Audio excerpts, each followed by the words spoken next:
Welcome to TDA, the day after, your favourite news platform and the home of popular culture as defined by the culture. And of course, we are hosted by the very best. Please, everyone, introduce yourselves. It's your boy Big Man Use, the undisputed voice of reason, aka Mr. Rotations, aka the best looking guy on TDA. Over to you, Esther. That's a goddamn lie. Yes, King. That's what we have to do with him. I can't believe we have that. to calm down. I can't believe must- that. Do you know what it is? It's disrespectful. We've allowed this. We've enabled this behaviour. Sorry? Do you know what it is? It's like you invite somebody to your house and they went to the bedroom with their shoes on. It's just Yeah. it was unnecessary as well. It was You know, an like act of war. Come Down With Me, where they start to sleep in people's yeah, drawers yeah, and stuff. yeah. Do You something slept about in it. my drawer. The heck? Sorry.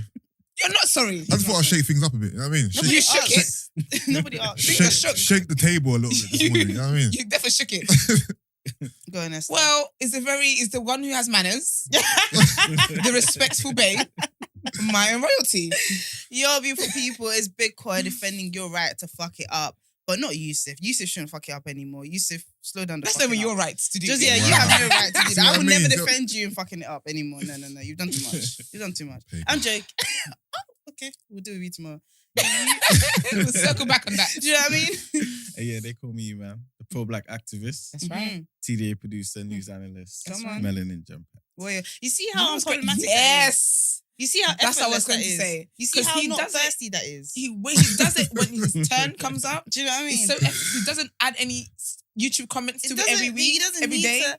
Do you know why? And it Because holds he's weight. secure in his title. and it holds weight. Do you know what I mean? It doesn't change every day as well. That's how your melanin is kept. You Wow. sparsely melanated Alright, his cool. brother. This is what time we're on today, yeah? Saying nothing, Esther. But with that, everyone, how's everyone? You know, I like to ask how you guys did, how your day's been, and all of that. How's everyone? Yeah, Go, because this is your first Yeah, day. go on, sir. I wasn't going to say that, but no, you know, like I said earlier, I've Yeah. had minimal. I was here working last night. Had to wake up early to, do some homework. Mhm. And now I'm here and ready. As you can tell, I've got a bit of energy this morning. You got a lot of energy. even though from I haven't slept much. Yeah. But that's what happens when I'm you don't buzzing. sleep, though. When you You're don't like a sleep. kid that's had that too many I'm sweets. buzzing. Yeah, But I'm you can buzzing. see in his eyes he's tired. Yeah. You can see in his Yeah. eyes that he's drawn I'm out here for on trouble the today still. Oh, they're dear. free. Here for trouble. What's the problem? What's going on? No, because why? Huh? Just Because sometimes shake the table, innit? not today. Not Shake in your things own up, shake things house. up, You shake things shake up, the you know what I mean? government's table. You shake your enemy's like, table. We're You from don't- people's journal. There's What? a lot to be shook there. Yeah. Do you know what I Also, I miss Margs, Do you? Yeah, we all do. Yeah, We all miss Margs marks. too. We all But miss maybe marks. just didn't say it. Just Yeah, might we make all the other miss person Margs. missing more. I miss Margs. Yeah. Well, Shout out Marks will Marks. miss you. Yeah, we do miss you, Margs. To be fair, I saw a no behavior episode dropped, and I was like, "How did this Nah. happen?" But I didn't want to be too petty. No, he must have recorded that before. Okay, because I didn't want to be petty, so I just left it. But I said, "Brother, it's the same studio, you know. just come a bit earlier." To the morning. But yeah, we miss you, Margs. Yeah, for we sure. miss Marks. Guys, we were talking a little bit off air about something I think we can all relate to. Absolutely. Yeah. So I don't actually. Do you know what, guys? Okay, let me tell you something about Esther. Yeah. Every day I come. Yeah, let's shake the table. Listen, you're joining by gang, and Yusuf is the leader of the That's what by I'm gang. saying. Let's go, baby. Okay. So sometimes Esther will drop something that just lets me know a little bit more about who she is, innit? Yeah. So we were talking about the last time we sent a long paragraph because Oh, yes. because there's a new update which means you can unsend or edit your Yeah, I heard about messages. that. Yeah, innit? and and I was like, iMessages. it's been so long since I've sent a long message Paragraph, explaining my yeah. feelings. And I was like, Esther was like, I can't remember what you said, yeah, but she said that she's done it too, innit? And I said, I can't see someone pressing you. Oh, I and she was can. like, they've pressed me. I'm I said, like a impressed. remote control. I've been pressed up and down. Pause, not the way you think. But Girl. yeah. Anyway, But we with moved. that, we got into like relationship talk, and Yeah. and then Yusuf said that one of the reasons why he's late and why he went to bed late was because after he got home super late, he then was on the phone with somebody's sweets. And do they know that you're baied up? Who? Yeah, he said The it. Who's they? internet. Yeah. Yeah, yeah, we yeah. Oh, talked yeah, about it on yeah, here yeah. before, yeah. He's happily in love, lovey-dovey. He was chasing the thieves It's the true. other day. Of course It's they true. know. It would be it's People true. were It would laughing be in the bare comments. I was like, you guys are out with that. They're like, I'm so sorry, but I know this is serious, but this is so funny. So with that, yeah, he said that one of the reasons why he went to bed late was because he ate food, but he was also on the phone. Yeah. So then I asked, what's the longest you guys have been on the phone with somebody Yeah. that you're tantalizing? Mm. And everybody was immediately ashamed. So guys, say your number. Yusuf, start with your Yusuf, shame. come, because you want to be first. Shake the table. I don't remember the exact number, yeah, but it was long. It was about It was about maybe, I don't want to say this number because it might sound like Say I'm it. lying, No, but say it, I please. think it was like 12 hours. I believe you. 12. I believe you. We started. That's half a day. We started Yes. on the phone, Yeah. say around. He's a PT. He 3 was squatting whilst he was doing it. No, I was at home around 3 p.m. Mm-hmm. and we didn't stop talking until the next day, like early hours of the morning. Was this early in the relationship? We was never in a relationship. This was talking stage. I hear doing. Okay, so You what were did really you talking. Did you? Okay, can I ask And what the topics Oh no, were? there's a second time actually. topics. Where this time I don't remember the actual time, Mhm. but I remember falling asleep on the phone, waking up, and the line was still active. Oh, Oh. this is Yeah. cute. And what happened with that relationship? That wasn't a relationship. You're So giving you just- too much. You're Huh? giving too You know much. what? Yeah. You're giving too much. Now I get why Marks looks at him sideways sometimes. How? Because there are the things that you do with girls that makes them think, oh, he really likes No, me. no. And the whole time, No, I did really like both the girls, but it just didn't. They didn't like you. No, they You liked me. pulled your soul He out. said They first liked of me, all. they liked me. But, you know, it didn't materialize into a relationship with either of them. To You be fair- seem like someone who does give a lot of vibes that something's gonna happen, but I feel like Yeah, 'cause inside you're- your own head you have quite high standards of what. the second girl, all right, who Right, we yeah. both fell Sound like asleep a on the teacher. phone. Yeah. It was her decision, and it was the decision she made. Not to say, you know, we can't move forward. It was a good decision. It was something I couldn't faith. something I couldn't argue with. Yeah, Yeah. That's right. yeah. So at the beginning of the call, you lot didn't know you were different faiths. No, we did, but we Okay. were just going for it So anyway. that's something that you Okay, find you out just during your thought, 12 give it a hours of go. conversation. Yeah, we're going for it Okay. anyway. And then you said, ask me about the topics. I Yeah, don't like remember- what I do don't you remember talk? the topics. Was there sex topics? Like how do you? Because It wasn't no the sex sun topics. has gone up and gone It's down. like life, you know. So you I just talk feel about like- It was no sex. It wasn't a sexual. That's what I'm saying. But you go through like the sun has gone up and down. So Yeah. I guess at some point you talk about childhood, you Yeah. talk about like Mm. school, you Yeah. talk about favorite subjects, you talk about work. Yeah, At any point, did it get flirty? Like did it I get couldn't tell you. This was years ago. years ago? Okay, I can't even tell That's you what everyone says. He's a wholesome man. No, it now. was. It was like this is maybe like 2009. okay. I can't tell you the topics, but you know But what that it was is. a long time ago. That was flipping how many years? Yeah, the conversation just flowed, man. You know when two people just get You along. had contract. Yeah. You Just definitely click. had contract. It was just flowing. It was nice. It was and it was very long. The whole obviously, know, babe. obviously, Yeah, that, You obviously know. that day had nothing to do. Clearly, Clearly. I was on the phone the whole day. But and is there something cute about talking to someone for the first time that you're kind of into, man? What about you guys? Come on, we're not leaving Yusuf on the ledge. What about you, Esther? I would say man for like maybe 3 hours plus. Okay, that's quite conservative. That's I think that's reasonable. quite. Yeah, I think That's- that's yeah, that's- Because reasonable. I got shit to do. Yeah, I think that's No, reasonable. 3 hours past And I is like to normal. sleep. Say again? It's normal. 3 hours is normal. I think Yeah. normal. That's Yeah, something. I don't know. Yeah, that's something I would do. Like, Oh, that's great. yeah. Here's the thing. I don't know. I can't remember being on the phone for like, definitely not 12 hours. Okay. I can't remember being on the phone for maybe 5. Maybe I have. I can't remember.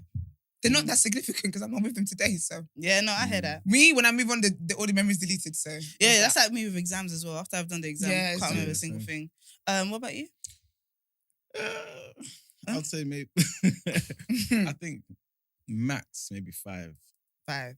Okay. Yeah, 4 or 5 hours. All right, guys. Well, with that, Koi. let's jump into the. What's yours? Yeah, thank You you. try it. You don't ever let me. I won't. You don't let me- Because you create these questions and then you get everyone's answer. Okay, headline, no. This is the headline. It's a cheeky. It would be like a cheeky 8.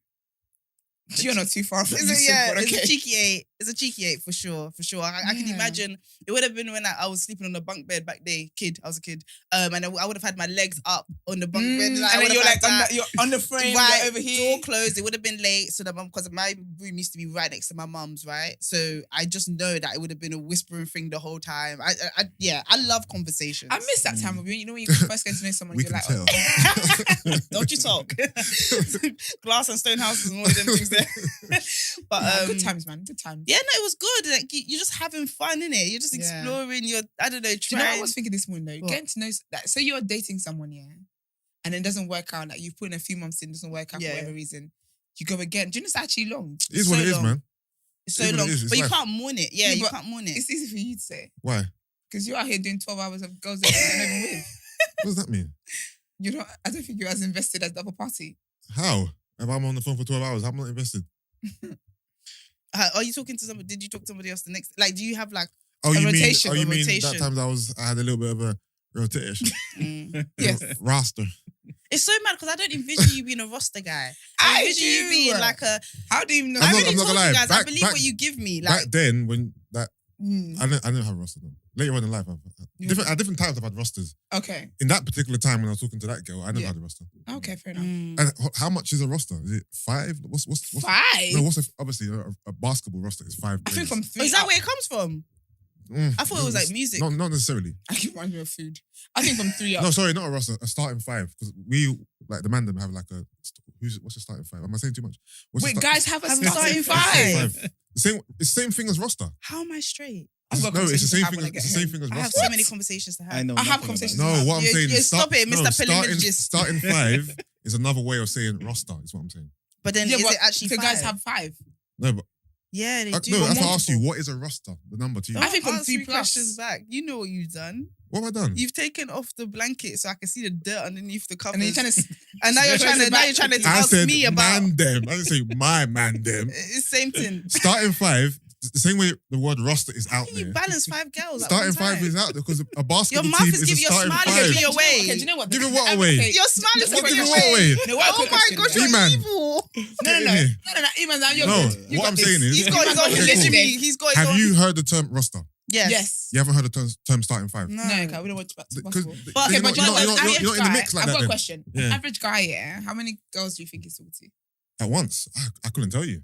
Okay, on average. Based on the samples, the conversations you've had here and there. Yeah, and stuff like your man them. Ooh, you don't talk about my man. you don't talk about the wolf pack now. that. Oh, wow. All right, okay, four. 4 girls. 4. And do they all know that? Like, obviously, they know that he's not single. Yeah. But like, do they know that they're being juggled, or are they able to give? No, but they do know he's adequately? single. I he's think single. No, they know he's I think single. most but girls and guys should know that if they speak to someone, if they approach someone, there's a big likelihood they're already talking to to other somebody people. else. You know, It's- there that's was just a normal. stage where people asking for a friend were like loyal in talking stages I think you're loyal when you like the person. because And does that everyone apply else to is men as well? boring. Huh? Does that apply to men as well? No, It I don't applies think to me. it does. It applies to me. Okay. If I really like a girl, I'll Then now you're start naturally feeling just guilty gonna- for talking to other girls. I like that Okay. guilt.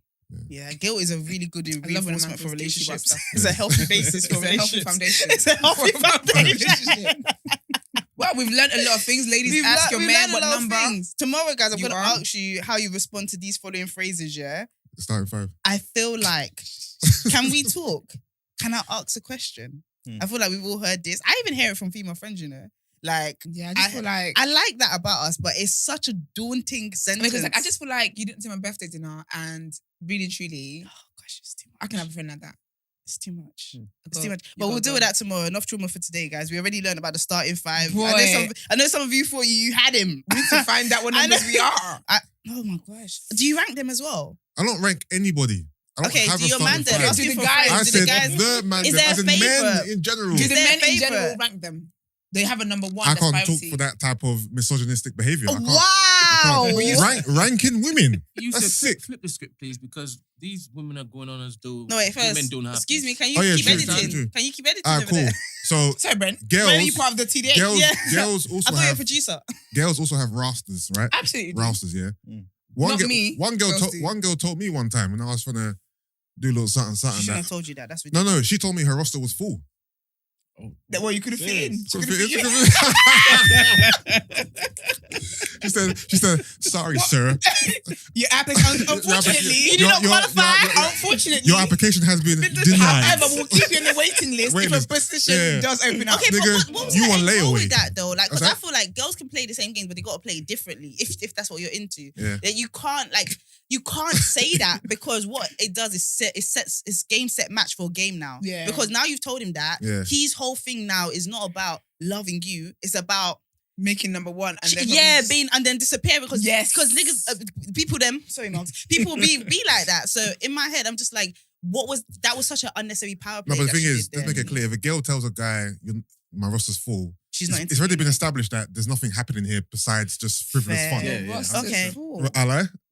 But I will say Yeah. that just because equality What in the and all that Jada stuff, Pinkett Smith was that though? Can you imagine, Mo? And women sorry, definitely do have rosters. yeah, I know girls who have rosters who date multiple men. Didn't I have to say the other day that there's girls who date 2-3 guys a month? That's a roster. That's a You need 11-a-side to relax. squad with subs. You need to relax. Yo, you know, you need to relax. You know, there's a new comment. show on Trend Central with Ambush, right? Oh, is it? And this guy, yeah, it actually looks kind of cool. They're doing Oh. the whole. Do you know what Sean? You know what Diddy's son did, where he Oh, had yeah, like that yeah, kind of vibe with yeah. like baddies and Oh, is it? That's it. yeah. It's cool. I can't remember what it's called, but I saw it. And anyway, he was explaining. One guy was like, "Yo, if you're a girl and you're 25 and you have a body count of 20, you're a mad one. Like you're absolutely madness." gosh. Then Ambush was like, "All right, let's break this down. Say she lost her virginity at 16, which is when a lot of people do. That's what he was saying, yeah." And she sexed 2 people for the next 10 years. Every year she sexed only 2 people. She would most likely be at around 20 or 18 Like, by the how's time that she gets mad? to 25. Huh?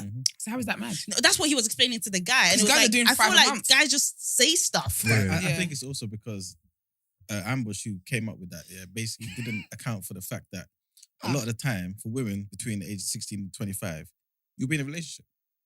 Not always. No, but I do know a lot of girls. Oh yeah, are in but like yeah, a some long yeah. relationship, but I don't like how you've been silent this whole time. And this is when he chose to then speak up. you activated. You have to give facts to the people. I know, but if But she that's was, not a fact, though. if she was single, fact. if Like, she was most if she was women are single from 25. 16 to 25, then that's permissible, right? I mean, I'm not here to say what's permissible. Not permissible. Because Feels like you are. I'm basically just Okay. saying. I'm just saying that he didn't factor in the real life situation. That, for example, Love Island, right? Average person's what, I don't know, 23, 24. Yeah. All of them said at least they've been in one relationship. If you've been in a relationship now, let's just say 4 or 5 years. Okay, so that's one person in that 4 or 5 years. So then now, really there's, been so, now, 20. so now there's only 5 years left. So that means Yeah. she could have But slept the with thing 4 is, people in no, that 1 4 year. people, Is yeah. that a lot to you? And also, when you're No, 16, answer the question. and also Is that between honor? 16 It's and for- 18, are you really experimenting? You're not really. No, not to the degree. No, I'm just asking. You seem to have a lot about the No, I just like behaviors facts. of a young woman, and I need to You know understand what it is, yeah? When you break down like the way Ambush did, yeah, it Yeah. makes sense. But when you hear a lump sum up front, No, it's- but No, do you know what it is? it can be a bit Do daunting. you know what it is? It's pain free. But It's when you break Klarna. it down, you're like, okay, Do you makes know what sense. it is? Do you know what it is? It's Klarna. You can pay £1,000 today, or Yeah. you can pay. Do you know what I mean? So that's how I feel like that's how guys see love it. some. So tired, so tired. But anyway, now that we've played Established completely that. into relationship dynamics and Goodness made me. ourselves hella relatable, let's jump into the first headline.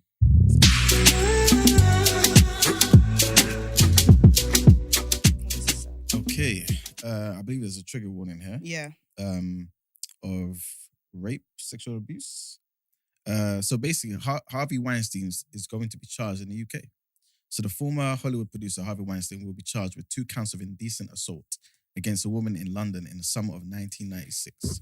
The CPS, the Crown Prosecution Service, authorized the Met Police to charge Weinstein after a review of the evidence gathered by the force.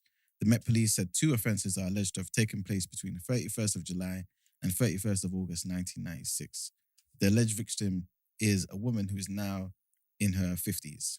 The head of the CPS wished to remind all concerned that criminal proceedings against the defendant are active and that he has a right to a fair trial. She also said it's extremely important there should be no reporting, commentary, or sharing of information online because this could mess up the case pretty much.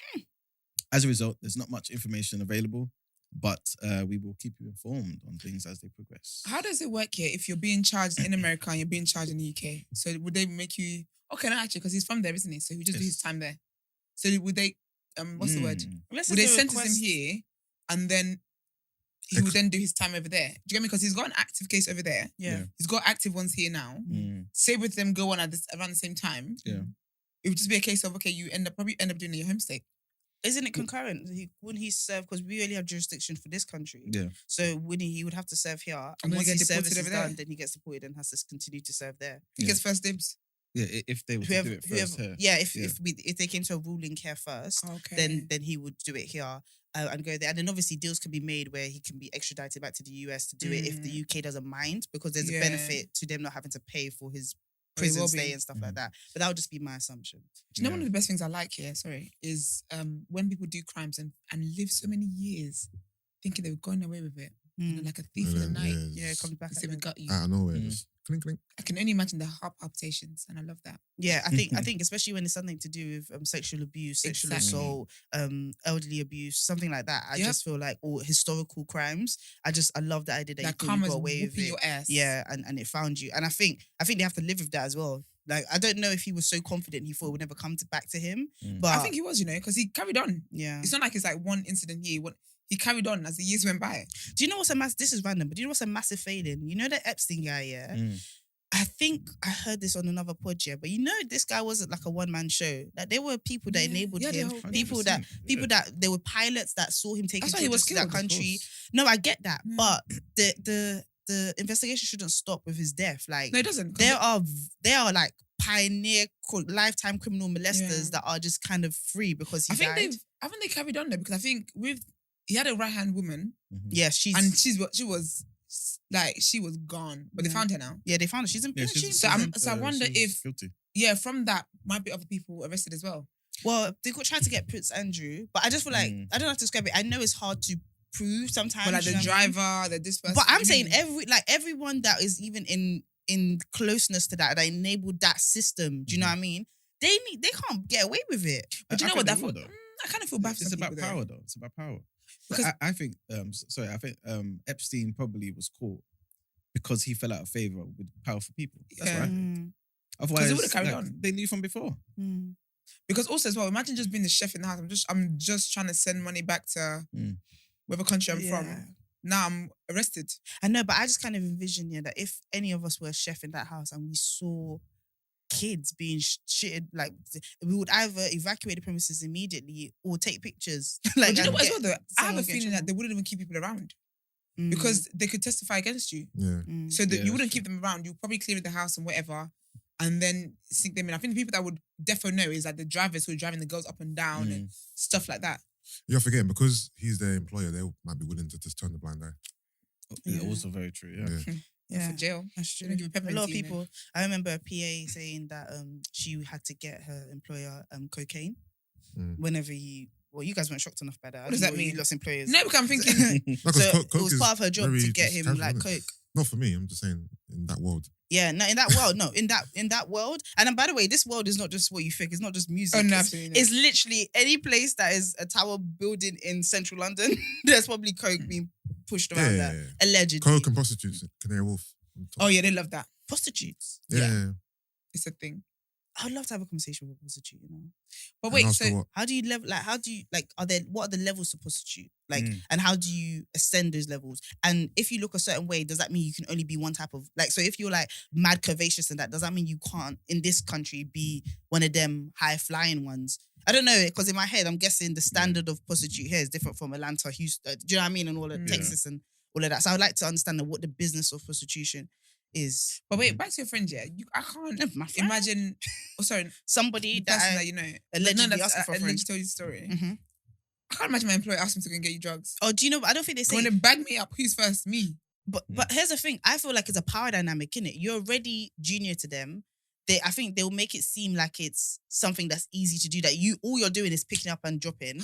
But then, and I think they'll say it in a way that's unapologetic. Remember, this person is senior. He knows how to, or she knows how to like do whatever she wants. So she would just be like, "Yeah, just go pick up."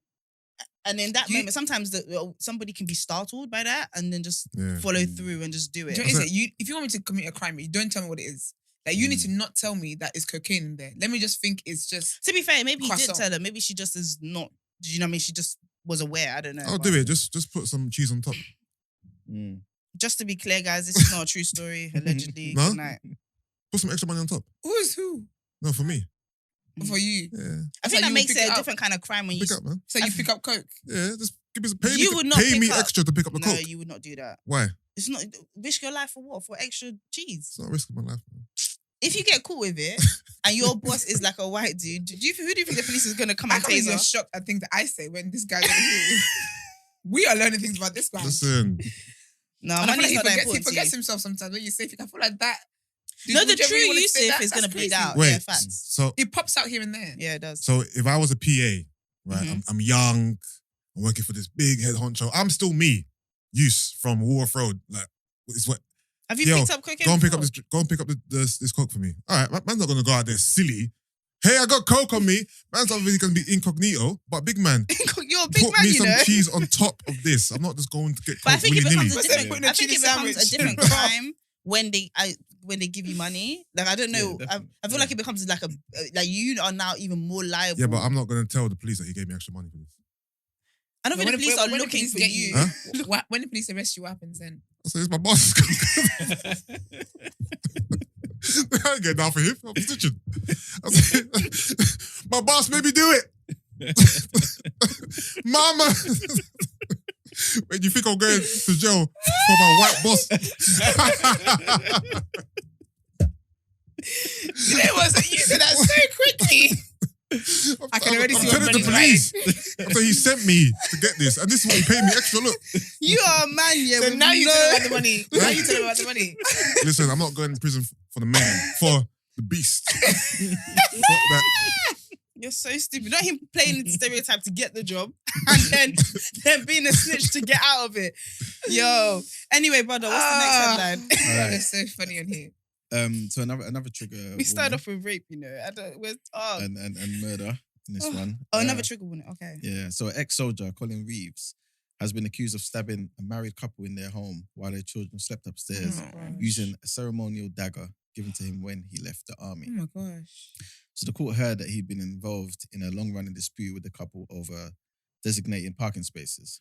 On the night of the killing, the 34-year-old defendant climbed the fence separating his garden from the victims and entered via the back door. He then attacked the couple in their living room, stabbing both multiple times in the living room. Mrs. Chappell, who's 33, suffered 6 stab wounds in her upper chest and shoulder, causing fatal injuries to her major blood vessels and her heart. Her husband also was found to the rear door and had suffered 6 stab wounds as well as 3 other minor injuries. The jury was told that Mr. Reeves, who was a commando engineer with the British Army, had admitted killing the people, but pleaded guilty to manslaughter. So he claims he was suffering from an abnormality of mental functioning, right? And the jurors were told it was their job to decide whether this was true. They were told that after the killings, Mr. Reeves climbed back over the fence and called the police to tell them he had stabbed his neighbours. Following the arrest at the scene, he was taken to a police station where he was asked how he was feeling. He said he was confused and did not understand why he was there. He then told officers, "I was just doing my job. It was an operation." Oh dear. But later added, "I shouldn't have done it. I've ruined their lives and mine." Just to add, the psychiatrist, Dr. Lucy Bacon, found that Mr. Reeves was not suffering from PTSD from the time in the army between 2002 and 2017. She concluded that he had symptoms of moderate depression, but there was nothing to suggest it undermined his ability to form a rational judgment or exercise control, and added the defense of diminished responsibility did not apply. He was intentional about that. He He knew was. exactly what he was saying when he said Yep. that, when he did the whole thing, that whole speech he gave about, I've ruined their lives and I was Yeah. just doing my job as an operation. He knows exactly what Do he you was know- doing. but I Just feel playing like the army that's- thing. I think that's him even messing up. So when he said I was just doing my job, it was an operation. That was him pretending to be crazy, in my opinion. Yeah. And then Yeah. what slipped out later on is that I shouldn't have done it. I ruined my lives, their lives and mine. Yeah. That shows that he was He was lying. fully aware. He was Yeah. playing. He was playing a intentional about game. killing them. Yeah. Because why didn't you go during the day? Why didn't it just happen after an argument? Why did it? You waited. You knew at nighttime. You went when other neighbors wouldn't see you jumping over your fence. Yeah.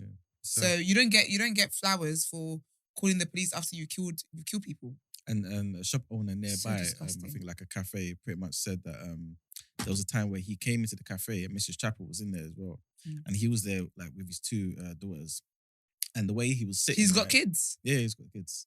And so he kind of positioned the kids to face her and him as well. So it's just like literally just staring at her in that cafe. Because he knows what And she he's a bully. It's crazy. Yeah, so she had already said, like Mrs. Chappell already said that she fears for her life, that she believes this guy He's a killer. is dangerous. He's a killer. You know what I'm saying? So, There's poor kids upstairs, you know. yeah. Like, I don't know who found the bodies. I don't know who. No, but he called the police, thankfully. Yeah. Oh, he called the police. Yeah. So Okay. hopefully they cleared that up for the kids because that's scary. It's just a horrible way to pass away, man. It just really is invading your own home. Like, I think your having home's supposed kids, to man, I feel can't safe. imagine that. Like, Mhm. Yeah, it was crazy. And it's like it was, yeah, like he basically, the prosecutor was pretty much saying that this guy did it like, almost like he was in a movie. Like it was that quick. 'Cause There was he's no trained. sign He's trained. of, And you know, of, it's- of defense. Yeah, I he's feel an like- ex-soldier, isn't it? So, yeah, I think people that go to the army, yeah, honestly, it needs to, because basically, I think when they come out, yeah, it's not mandatory that they do like therapy. It needs to be. Mm. Because you can't go from killing and whatever else to protect your country or whatever it is, whatever the mission is, to normal society where things don't run the way it does. Yeah. It really affects the mental, like, deeply. Yeah. And of course, this is not me giving an excuse for him. Absolutely not. He's disgusting. He's a disgusting man. But they need to make that, like, a mandatory thing. You Mm. have to do it.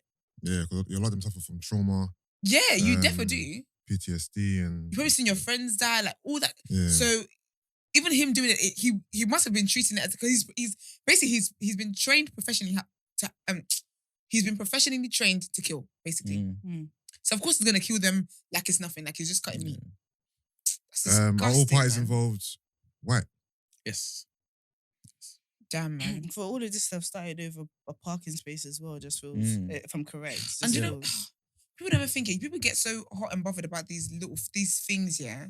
But you know when you die, like these things don't matter. Like the least of it is gonna be parking space. yeah. Yeah. Do you know what it is? It's a starting point that they have to deal with. Think about a parking space. If that's the issue, that's something that you lot are going to argue about every day. Yeah. That feeds and builds. And Yeah, then now you feel escalates. disrespected. And that I feel really respected. You're not doing it to anyone else's parking space. And then if you already have things going on in your life and this is a constant thing that it's kind of like if your boss is rude to you the first day. Okay, sad. Every day, do you know what I mean? It starts. By the way, this is not an excuse or anything like that. But I think Sad, man. it can become a linchpin for something really disgusting and disturbing. Because I've seen there's series dedicated to My Neighbor Killed Me, or like do you know what I mean? Stuff Oh, like that, yeah, because it it's like happens so often across the world. Because that's the person you're going to have contact with the most. You know, so It's pride and ego. But It's yeah. killing human beings. anyway, guys, let's move on from that sad topic. And it seems like Emman wants part 2 Of the roast. Let's go. Let's go. So polygyny continue. ... Do you know what it is? But Emman wants to start with a question. Yeah. Let's go. I think it's a very valuable question. Oh, he's Because- really sick already. Because it delves into, The camera into saw me the rolling my reality eyes. of polygyny. And so my question is to you women here and you women out here watching us, basically, would you prefer to be a single mother or a second wife? I want to start off with a prayer point. This is not reflective of the decisions that we're making in our lives. We Amen. haven't got just these I'm two gonna close my options in eyes front for of you. us. Of course. Amen. I want us to be covered by the blood. We're good. We're Amen. blessed. We will now Amen. answer this question. And we will be first and only wives. Amen. Amen. And now we're going to Inshallah. answer this question Yes. imaginatorily. I don't know the words. Hypothetically. Hypothetically. Hypothetically. There we Yes, go. That's it. All right, because none of us sure will have this kind of question on. Good morning, Britain doesn't have Loose this women ain't question. talking about this. Ain't doing this. Also, I'm going to answer it like I'm a girl. Okay. Okay. Get your bag. You give tell bad your B, girl. you give bad B vibes sometimes. So Okay. go ahead, King. Queen. He said, ask about me. All right, cool. Would I prefer to be Single a single mother, mother second or wife. second wife? So you've got 2 kids, for example. On both sides, as a second wife. Why and do you gotta as be 2 kids? give us the scenario. Paint the I- picture. In the words that you said, take me there. Okay. and just so you know, whatever he says, that's the fact. We can't Yeah, now no, change it. no, 'cause we Maggie, ain't no got time for that. season. This is it. All yeah, right, cool. let's go. So you're, beautiful, nice woman. Things have just happened, whatever, and you've got 2 children, right? Mhm. And you're a single mum. Would you prefer to remain a single mum, right? Mhm. And I'm not saying obviously you don't have boyfriends and stuff, but I'm talking about the reality of Single a lot mother, of black yeah. women, a lot of single mothers out there who raise children all the way up to their, 18, 21, and really just have boyfriends here and there, you know what I'm saying? Yeah. Would you prefer that, or with your 2 kids, join a family, become one family, obviously, and you're the second wife? What am I out of 10? Looks wise. Maybe you should start this one out. You know what it is? No, this adds a No, but dimension that's that we are important. not small-minded It's- enough it's to important, consider. though. So go Okay, ahead. go on. It's important. So what? Go on. No, that's a good question. Go ahead. Because No, because, okay, cool. Am I a single mother? Am I a 5 single mother or am I a 10?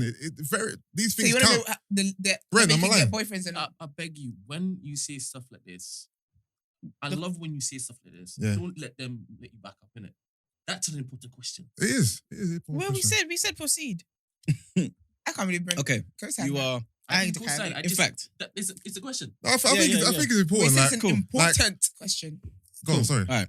You know what? Give me the answer for 2 scenarios. Yeah? Yeah. You're 5 out of 10, Yeah. and in one you're 8.5. Jesus. Yeah, you Okay. give the answer. All right, cool.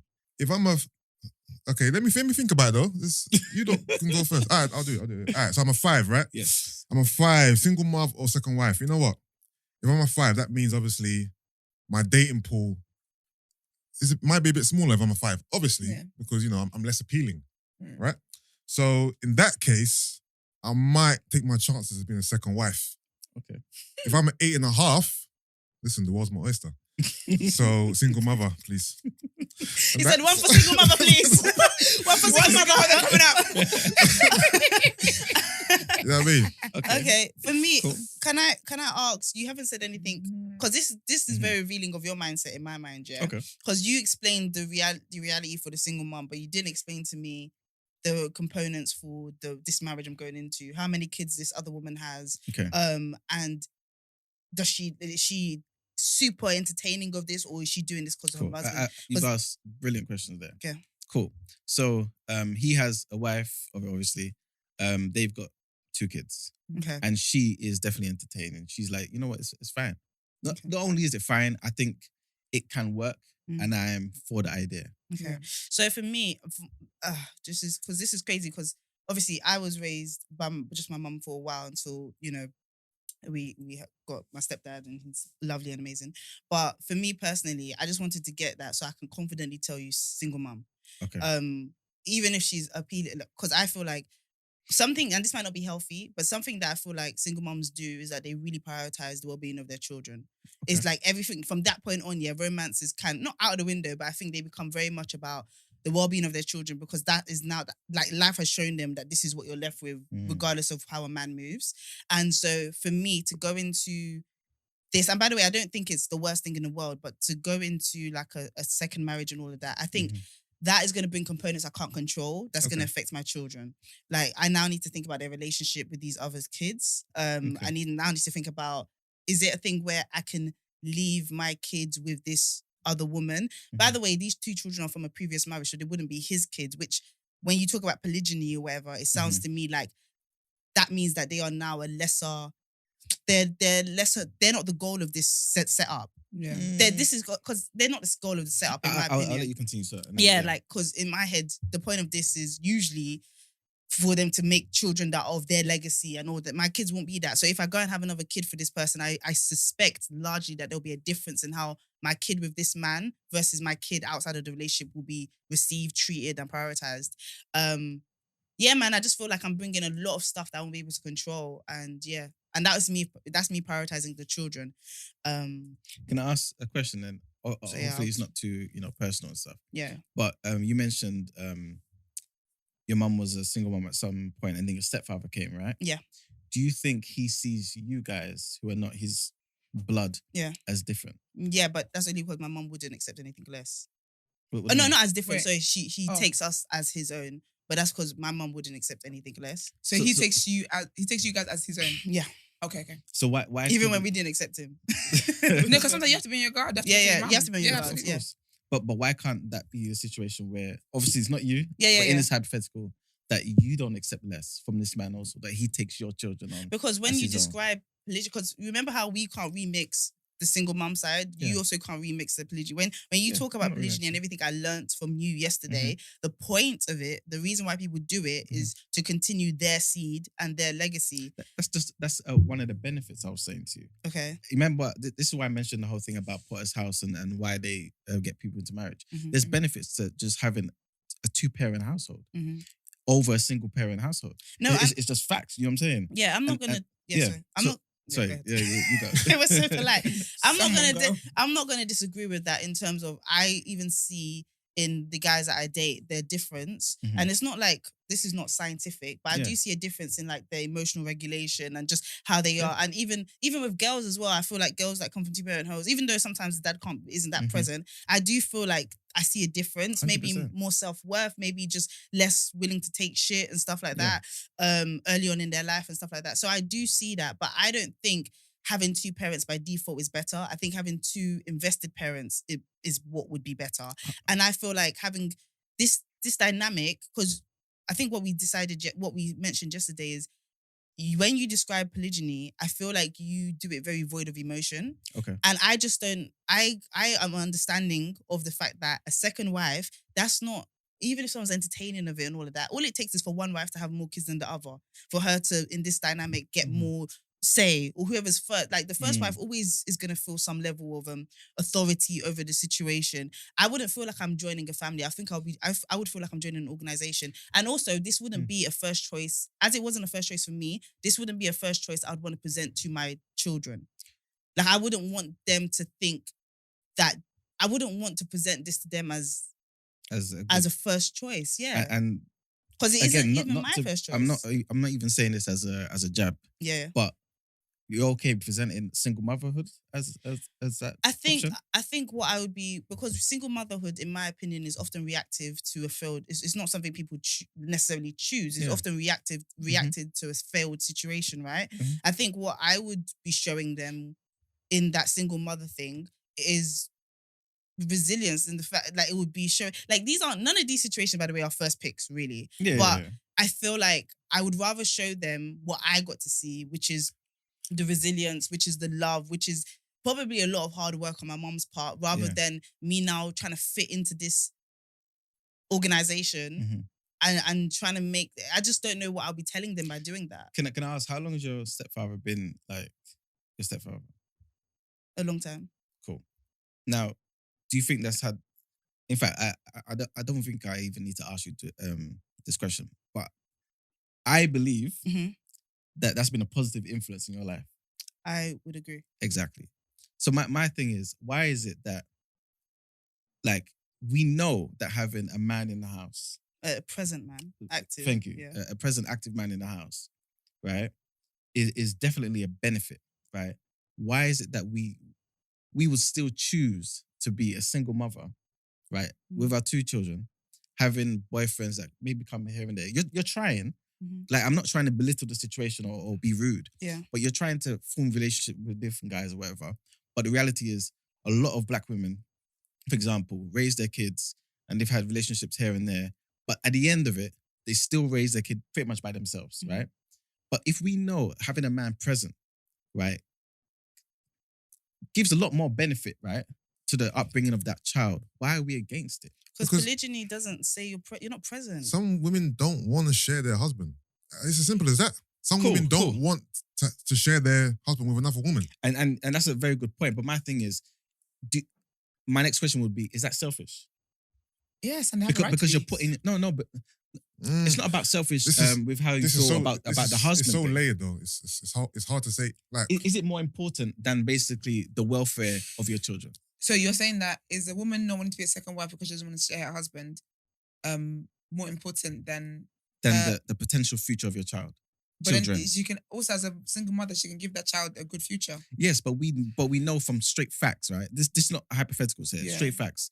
Single parent households, children are more likely to get into crime, more likely to go to prison, less likely to go to university, more likely to be under the average threshold earnings in life.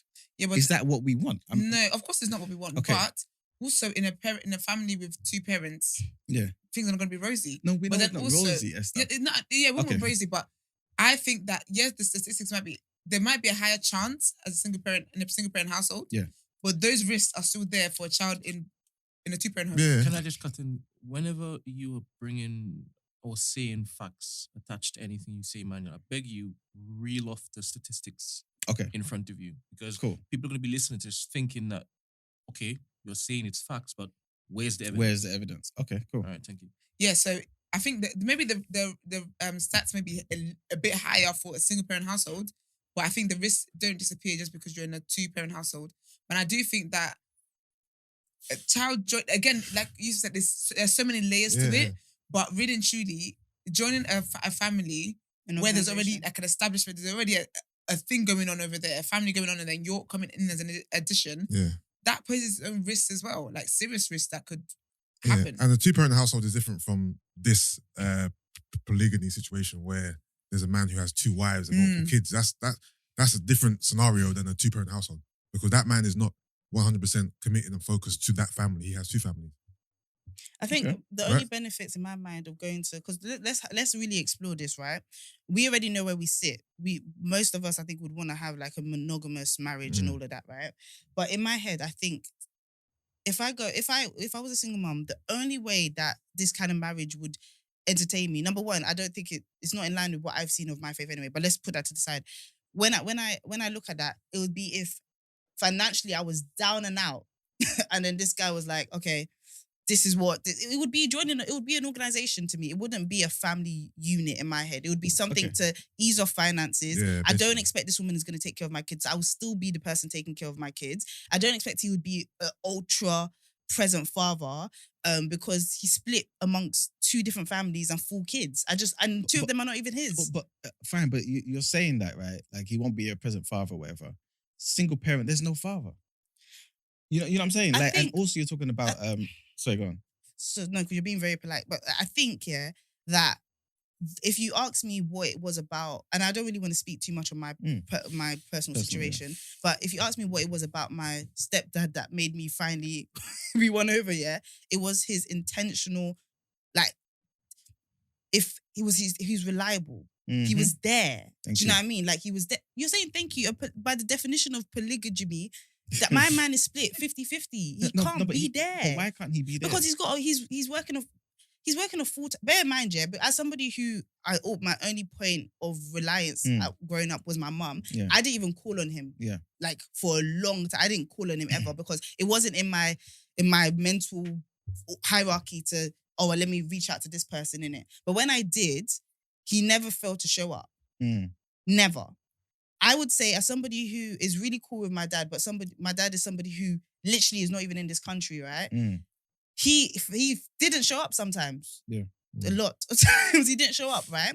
So to me, this polygyny person, having a man in your life is not by definition what's going to make you great. It's having a present one and having one that cares, right? And I feel like this polygyny thing, I think when we look at how difficult it would be for this person to be split across, I don't think polygyny people, whatever, care about being physically and emotionally present. I think they're more about being financially there and giving a sort of authority figure. I can't imagine that it's about being emotionally present. Otherwise, you would see that 2 families is too hard to split across. I think you're overgeneralizing. Like, remember, like I was saying to you yesterday, like, to me, from my perspective, the people that should be, not should be, but can be in a polygynous relationship are certain men who actually care about the upbringing of those children. It's not just about having kids and just saying, I had 15 kids, that's my legacy. No, it's about raising kids that will be productive children.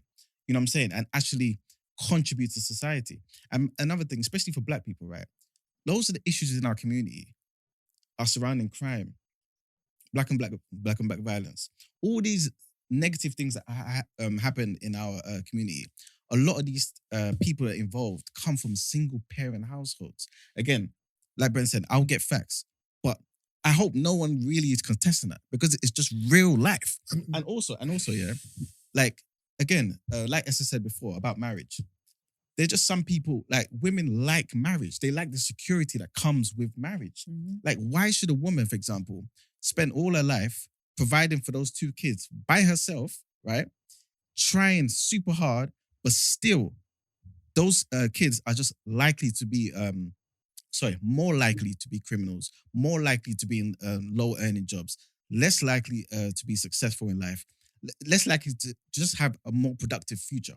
Why should that be the end? And then you just die and leave your kids with nothing. When you could be in a situation where there's a man that actually cares about you, will provide for you, help ease the financial burden, and actually take on your kids as his own. Why is that a bad thing? Are you talking about the original father of her kids? Or are you talking about a new man? Completely? No, a new man who says, you're a beautiful woman. I care about you. I want you to be part of this family. If it's a new man completely, I can see more of a chance of a woman being complicit in the scenario. If it's the father of her current kids, there's too much emotion there. I don't believe. I don't believe a woman who's a single mum, who's presented with the opportunity to either stay a single mum or be a second wife, is basing her decision on her kids and the Black community. It's based on her own desires. Thank you. And the dynamic between her and that man. It's not about, I don't think she's putting her kids first in that scenario. This is what I'm saying. And I'm saying, is that right? Because what we're doing is a lot of the things we suffer from in the Black community is because of the future. Our children. So you're saying that she should negate her own feelings and what she wants for the fact that, maybe my son or my daughter can have a father. I'm not saying to negate it or to actually just put it to the background, but I'm saying, why is that not a consideration? And I feel as though that if people considered it more because look at the amount of women who actually get into monogamous marriages based on finances, based on the fact that they want to be secure, based on the fact that they want their children to have a future. They also want control of their kingdom. And when you have 3 leaders, how is that going to happen? Or not 3 leaders, but so for instance, but the thing about what you're saying to me, I think I've seen that. I think the generation before me prioritized having a man and being known as a wife over and if they didn't have it, they felt it was a shame. I think the generation before did that. They do you know how many when I think about churches I've been to, do you know how many aunties are in precarious or very different situations just because they get to say, at least a man is claiming me? Yeah. Like they have done that. That mentality of just wanting to have a man by your side is incredibly popular. Maybe not for our current generation, but also I haven't felt the pain of giving birth to children. I haven't felt the pain of taking care of kids for several years by myself, and I pray against it. Like I haven't felt that pain. So maybe a woman who has felt all that pain would be more likely to jump into this situation. But to me, that's a vulnerable woman. To me, that's not a choice she's making out of the. You know, like when you're young and you're like, when I grow up, I want to be an astronaut. Your dream is so big. Yeah. Then when you're older, you might be like a shop clerk. Do you know what I mean? Because that's what pays the bills at the time, right? To me, there's this polygyny thing. Just settling. It's the best situation in a bad place, in my opinion. And I think there are people that choose polygyny and it's their choice and all of that. And if coming out of school, I was like, I can't wait to find a man who has a wife already, then fine. But I don't think that that's many people's first choice. Especially, generally, I don't think it is. Number one, I agree with you. And I understand why it wouldn't be. Cool. I agree with you. And secondly, I think what adds to that is because we are in white people. You know, we're in Europe. You know what I'm saying? But can I ask you a question? Yeah. If you were going to buy a house, your goal was always be a homeowner. Yeah? Your name on the thing. Yeah. Some people will say there's a benefit to actually co-buying the house with 2 of your friends. But I know that the benefit of buying the house by yourself is you get to choose how you design it. You get to choose who comes in and out of it. You get to create the rules of it, which as an adult, every adult wants that autonomy and that authority. Yes. The problem with buying a house with 2 other people is that you no longer get to make these independent decisions about something that's as important to you. Yeah. This is metaphor. This is a metaphor for your kids or your life, right? Yes. You don't get to make that. So that's why I think polygyny for me is something that would never be a first choice. Because if I had all the money in the world, I would buy that house myself. There you go. And what you said, very key. If I had all the money in the world, would you wait till you're 60 to get that one house? Or would you buy that house with your friends at 30? I think the person that's choosing to be a single mom is deciding to buy a smaller house. A smaller house that she can afford. I think that's what it is. That she can maintain. That she can maintain and she can afford. And she can decide how this house is taken care of and maintained. I don't think that's what's happening. I think it's renting. And the landlord's basically saying at any given time, you can leave. That's what I think it is. How? I think then I've lost this metaphor. Because what's the benefit, right? That comes from even owning a small house, right? That autonomy, that investment where I can potentially get other houses, do other things. Again, I'm speaking generally. Yeah, but of course. A lot of time, that doesn't come with being a single mother to multiple kids. It comes with struggle. It comes with your kids growing up. Again, I'm not speaking negatively about anyone's future, but based on the facts, where we are today in 2022, a lot of those children who come from this background, they used to universal credit, welfare, not earning a particular way, parents maybe not in a proper job, for example, or maybe just totally reliant on the government for certain things. Again, more likely to go out into crime, less likely to go to university and actually get certain types of jobs. All of these things that I personally believe Black people can't afford to just be out here willy-nilly and just thinking, you know what, I'm going to wing it. To me, I just see it as, yes, it's not a first choice, but if it's an option, why do you turn it down, right? Just because I just don't like the dynamic. Like, there's a reason why men and women stay together just for their kids. Yeah, but you know what I'm saying? Like, in a proper marriage, right? Yeah. And it happens all the time. A lot of the time we say, oh, that's a negative thing and this, that, and the third. No. It's because there's an understanding that if I'm in the house and my wife's in the house, there's a chance that we can at least, even if me and her don't dialogue in the best of ways, both of us being present there's a positive effect on those children. But you know what you're missing? Yes. There isn't a positive effect on those children. No, there is. There isn't. Statistically, there is. From personal statistics in my life, of friends whose parents have lived together but not been together, stuff like that affects the kids. And that's because you're not in a situation where one of those parents weren't there. If he was there... No. then you would realize. I'll tell you what. I come from a single parent household. Yes. Right. It's just my mum. That's all I've ever known. Cool. I have friends who have been in 2-parent households. Yeah. And the parents were living together but not together. Yes. I have turned out better than those kids have emotionally, mentally, and all that kind of way. Not that there's a ruler for me to measure it, but they themselves have told me that they would rather their parents separated than their parents be together for the sake of optics and because of this. And maybe kids would rather you left them because it's damaging. And I think that's what is being missed in this conversation. Yeah. Is that it's damaging. Whether like your child ends up being a doctor, wherever it is, he won't be able to keep damage done. And then that can reflect as well in how that child then goes into his family. And I'm telling you, not from stats, but from actual real life scenarios. Cool. Which is what we need for this conversation. You know what? I remember Yusuf said that you were was this on air? Please cut this out, I was wrong. But I remember you saying that so it was times where you wish they were separate. Yeah. Was that off air? No. That was on air. That was on, I think it was on. Okay. But I'll say, growing up, at certain points, I want my parents to get divorced. Me personally, I was when I got to the age where I understood this, and this is so difficult for me to say, I felt, I remember saying that I was very happy that they're not together because I could imagine the impact of having, you feel of having my father actively there. And Esther said that she feels like people that have been in these situations are literally telling you we don't know each other that well outside of before this pod, right? Before this news platform. Like in my head, I'm like, I don't think anyone understands. If your goal is to make kids that are doctors and lawyers and all of that, you're right. If my dad was in my life, I probably wouldn't be a creative, but I would be kind of unhappy if I went into a career outside of being a creative. I think, like you said, it's very clear that you think the recipe, and correct me because I don't want to put things in your mouth, but it seems like you think the recipe for successful, for to make it more likely that a child will be successful is just the presence of a man, not necessarily the time, because I don't think somebody who is split across 2 families is going to have that. Not necessarily the emotional investment, because I don't think someone who's split across 2 families and a full-time job is going to have that. But just the presence of a man, the presence of a woman is enough to just make this person successful. But I don't think that's true. So basically what I'm trying to say is, I'm saying points so far. Sorry, Loving these takes so far. All I'm basically saying to you is the presence of a man, right, is better than no presence of a man. It's that simple. That's what I'm saying. The thing is, it's very subjective. Yes, it's very subjective.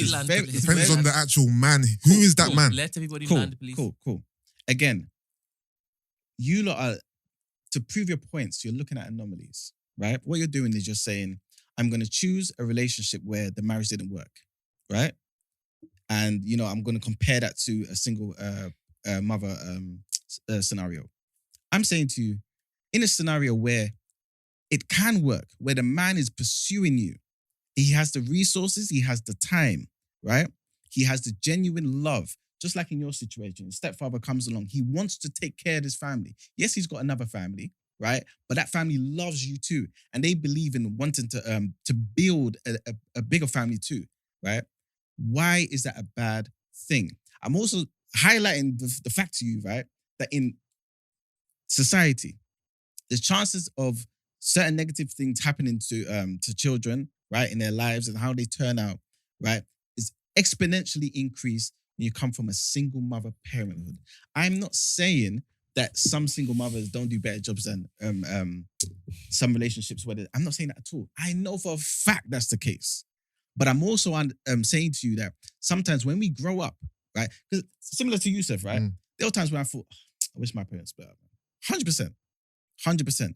But in my older years, I appreciate the fact that they stuck together, they worked at something, and I believe the fact like that the way they're dynamic, right, and just the fact that both parents were present and saw to it that we saw that, right, and gave us the opportunity to say, you know what, even though this is not perfect, I'm going to take the negatives from it. I've seen the negatives. I'm going to take the negatives from it. And in my situation, I'm going to try my best to make sure those are not present and I can put the positives. You have to have some type of reference point. In your personal life, would you do that? Do what? Polygyny? No. If if you and your wife weren't getting on or whatever it is, would you stay together for the sake of your child? I think it depends on the situation. But if for example, it's very just clear cut, not to make the situation complicated, depending on where we are in our lives, probably yes. If your wife cheated on you. See, all this is not necessary. No, it is necessary. No, it's necessary. No, it's necessary. It's a joke. It's a joke. But it's no, Great question. No, it's a great question. It's a For the great sake question. of your child. For the sake of my You would child. be so mean to her if you stayed. And your child is going to see that. Wait. No, it's a great question. It's a great question.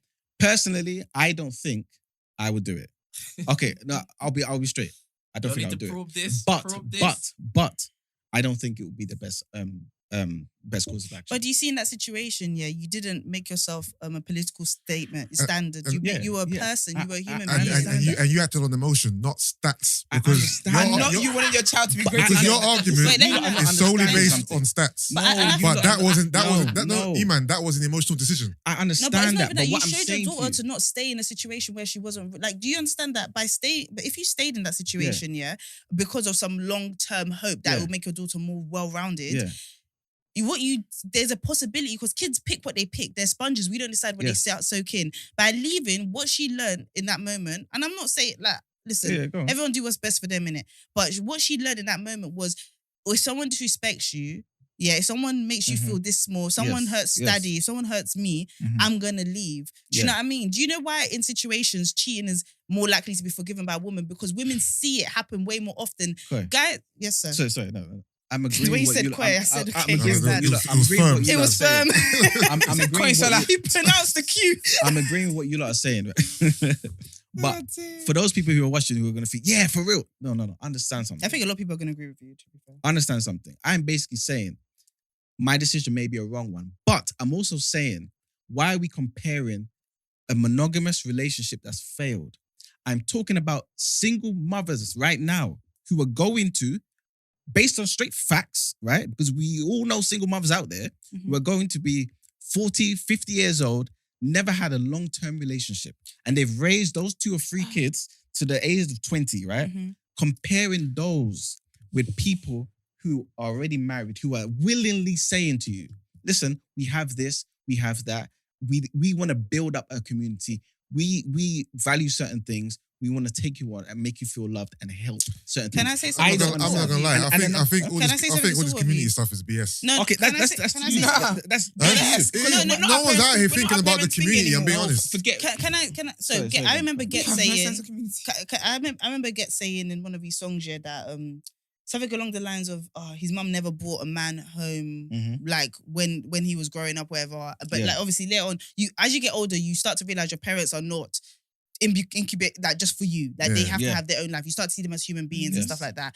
I feel like the reason why we have very clear opinions as well is because we're still in a position of choice. Thank you very much. I think because the only reason why I say this is because I've seen church communities And it's fact. where, but then Sorry. it's not You something saying that. thank you very much too early in the sentence. Because let me land. No, Let her finish. Because please.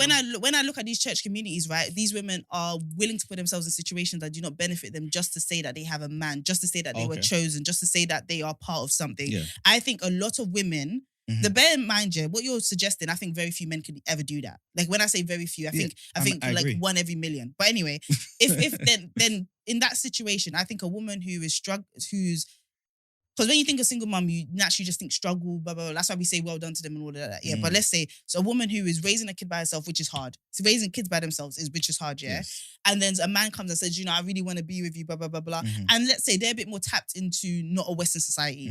So they weren't raised on Bridget Jones. Do you know what I mean? They are from a society where this is a bit more familiar. Yeah. I think a lot of them would pick that choice, but I don't think it's something they'll be proud of, and I don't think it's something that was their first choice, which is what I'm trying to say to you. That's it. I think again, this is not in a bad way, but I think it's kind of wrong of us to think it wouldn't be a first choice. Or to act like it's just settling. You are seeing things from a very Eurocentric mindset. Believe what I'm saying to you. Like marriage is marriage. Whether you see it as just a one-on-one, some people see it as a one man, 3 wives, whatever. Marriage is marriage. The things that you get from those in that one-on-one, a lot of people in a 3-on-1 get those same things. That security, the things that women like. The thing is, right, Yusuf, right? Yeah.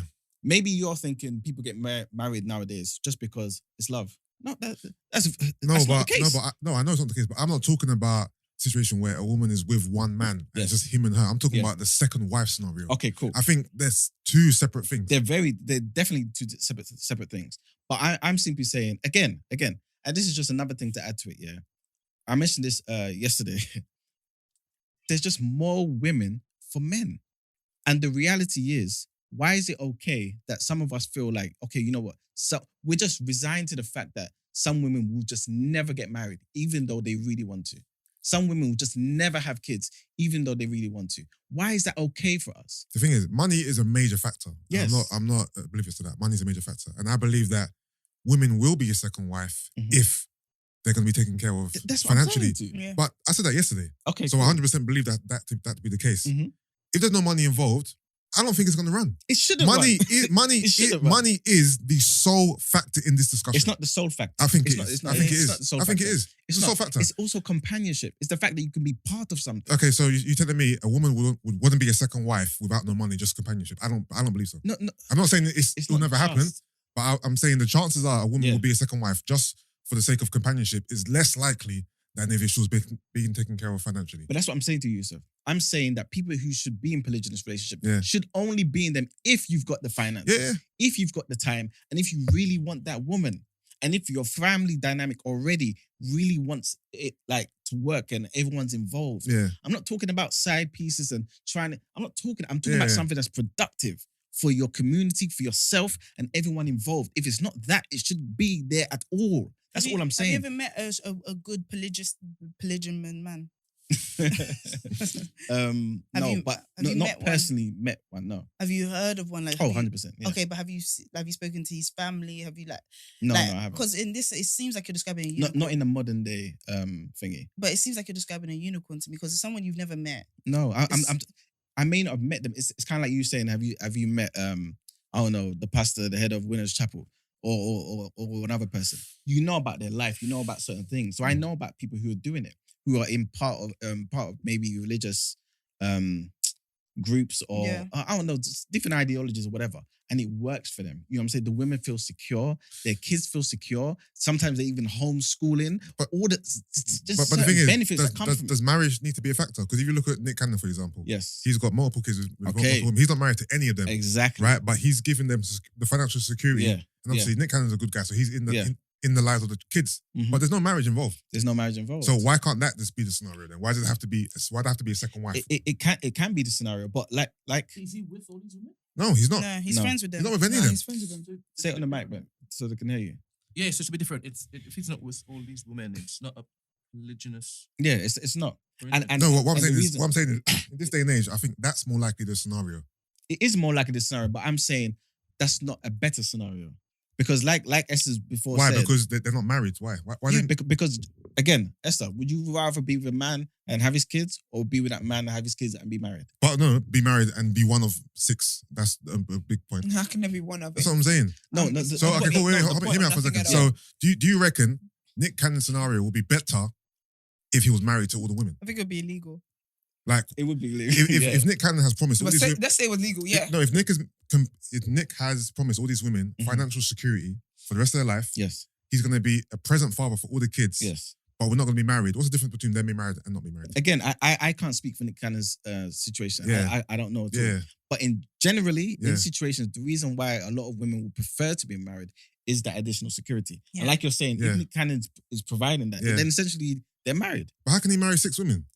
That's what I'm saying. You're saying if it was It's legal. illegal Okay. in America, you know what I'm Yeah. saying? But essentially, when you have, because marriage is really that contract that allows you to say, you know what, I'm one with this person. If this person was to pass away, I don't have to start again. I have everything that person has. So And it's if Nick more has so that- it's more so just the contract to say if anything happens, I'm gonna get paid off. That's basically It's what a it is. big part of it, but don't just make it Paid like off. I'm paid off, because it's a real want and desire for women. It's not just that they want a man to say he's my own. It's the fact that I'm part of something. I'm secure with this person.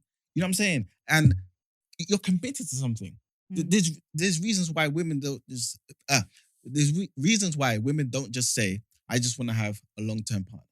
There's a reason why I want to be married to him. And I'm saying that same thing applies in a polygynous relationship. That's all I'm saying. I want to add with Nick Cannon. Nick Cannon has said one of the reasons why he's been active is this because he doesn't think he's going to be here for a long time. that in itself, is actually quite alarming to me because I'm like, yo, so who's gonna look after him? Who's gonna look after? Who's gonna look after all these kids then? I Do you think know that's what I the most mean? selfish thing he could have ever done. He's not gonna be here for a long time. Yeah. So he wants to. I don't know. I can't remember the reasoning in it, but I just feel like that is the opposite of polygyny then, because that's somebody who is not looking to invest in a long term community type of thing. And I'm not trying to pass judgment. I don't know. No, judgment's passed, but I don't know his whole situation. I just know what he said. And that's the thing. Like, it's important to kind of know the details. The reason why I'm saying is because I know Nick is kind of in tune with certain pro-black Hebrew Israelite ideology, right? So I know that there's certain things he would have put in place to make sure if he passes away, God forbid, the women are secure. Because I don't understand why a woman. That's what my grandfather has done as well. Like you know what I'm saying? Passed away, and the women feel it means something. You know what I'm saying? You don't get that again with being a single mother. But anyway, that aside.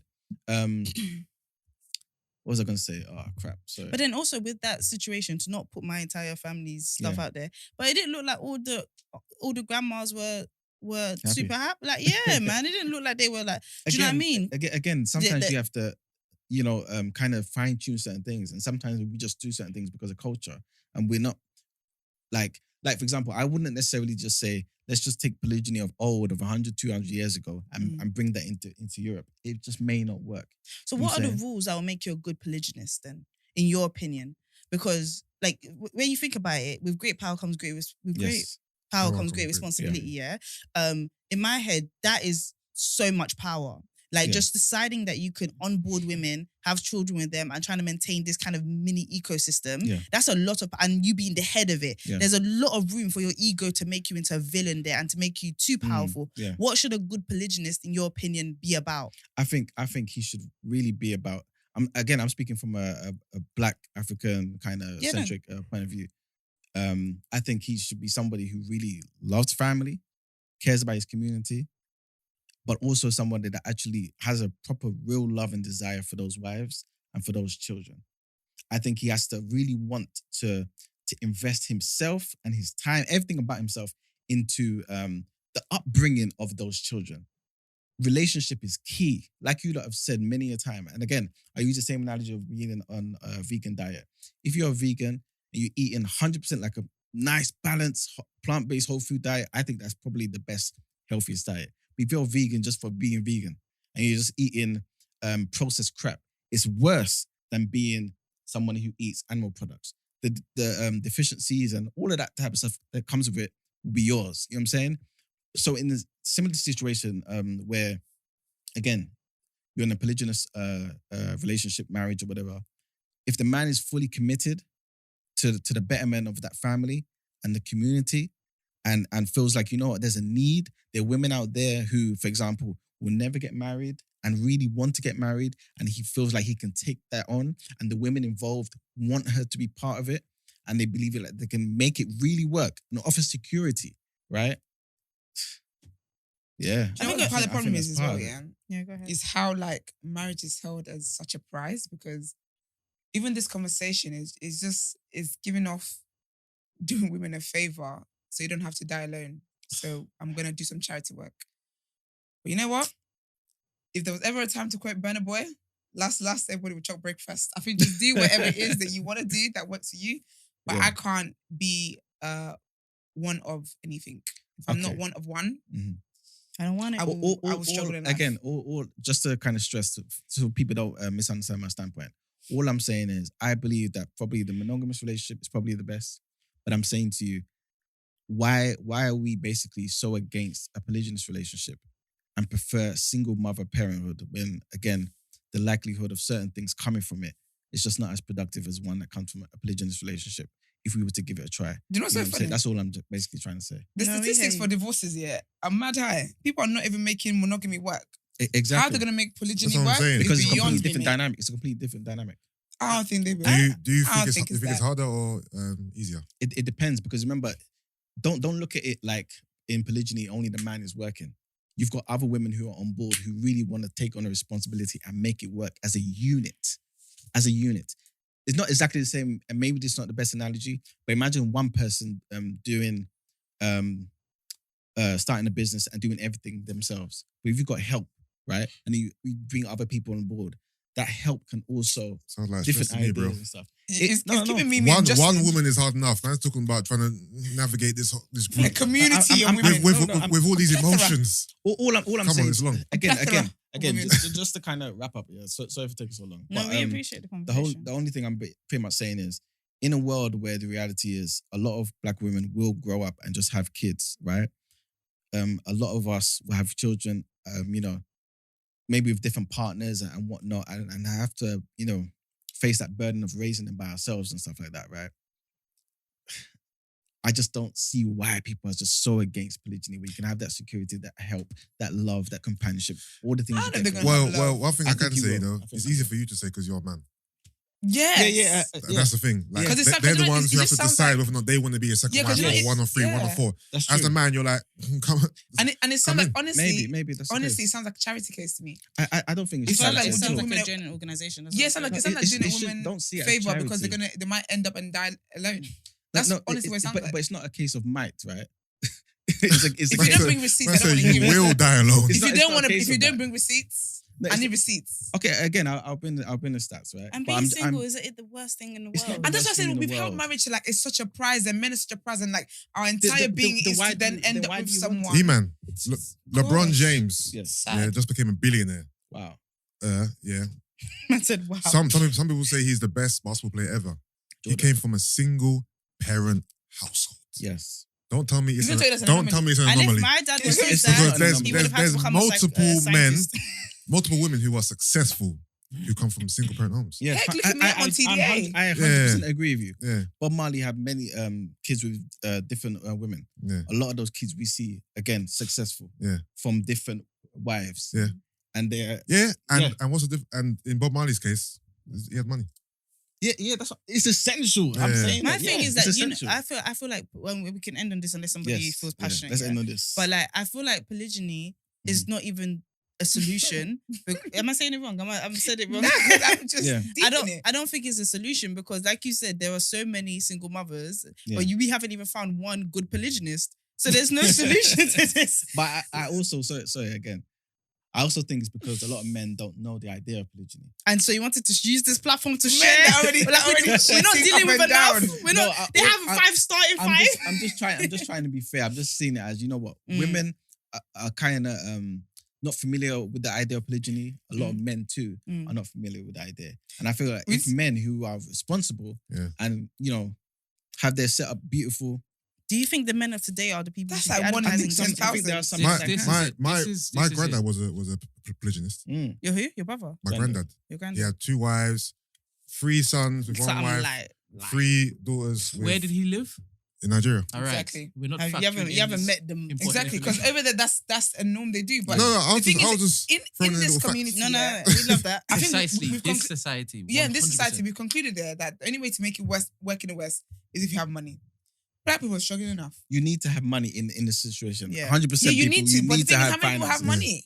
money? Hmm? How many people have money to do Yeah, such? then they shouldn't People do don't, it. and That's so what no I'm one's saying. going to be doing it because That's fine. the people It's that have just an money are idea. anomalies. That's fine. It's just an idea. I'm just saying we shouldn't be adverse to an idea if it can produce a better outcome. That's Yeah, what I'm saying. and I think we all said that whatever works best for Yeah. you should do. I don't think. Yeah. I think if men knew about polygyny and they knew how to advertise it and stuff, I think a lot of women will fall into that trap.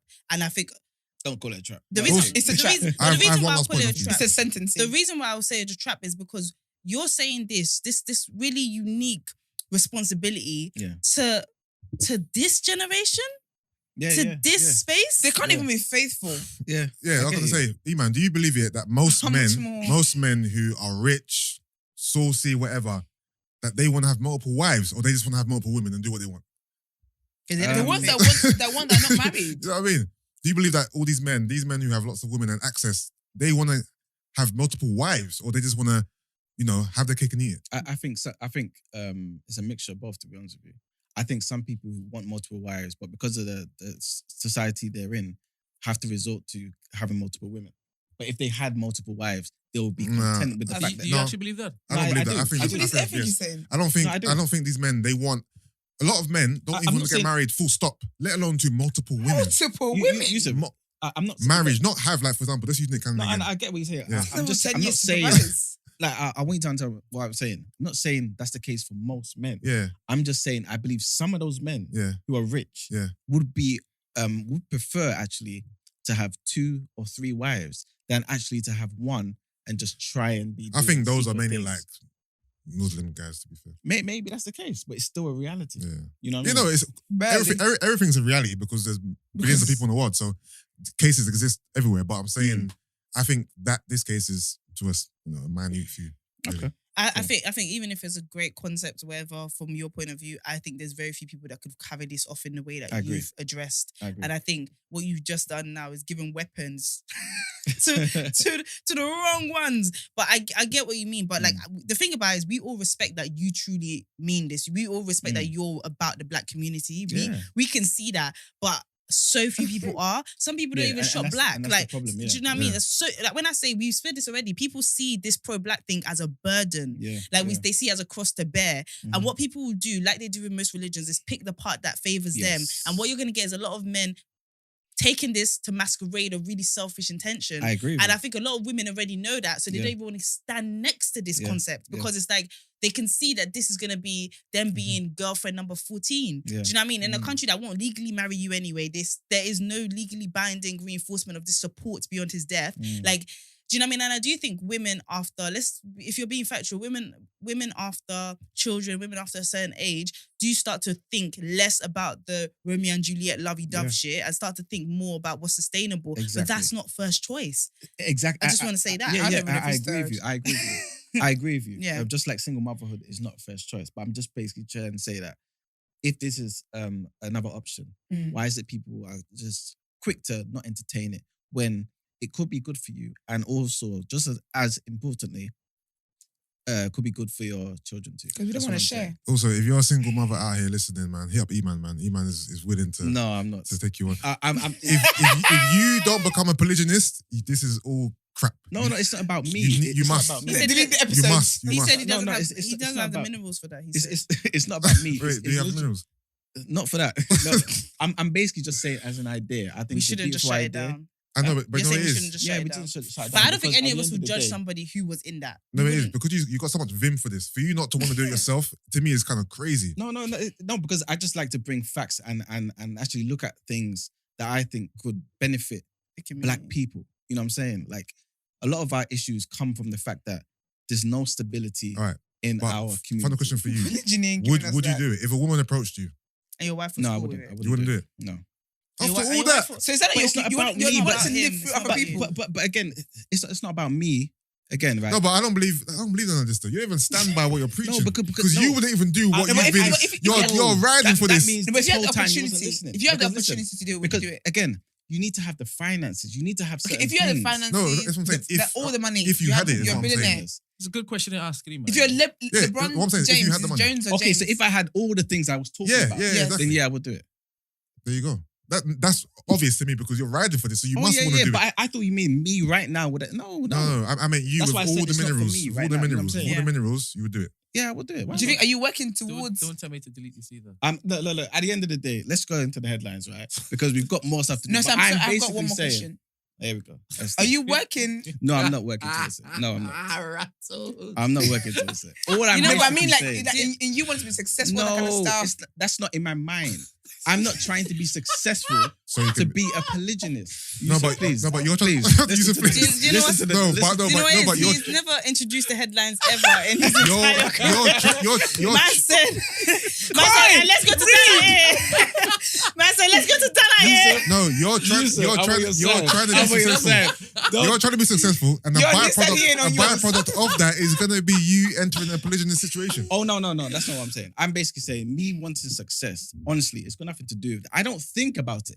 I'm literally just looking at other people and looking at the black community and saying to myself, why is it that some principles, certain ideas that we practiced hundreds of years ago, we are so willing to throw them away because we live in Europe?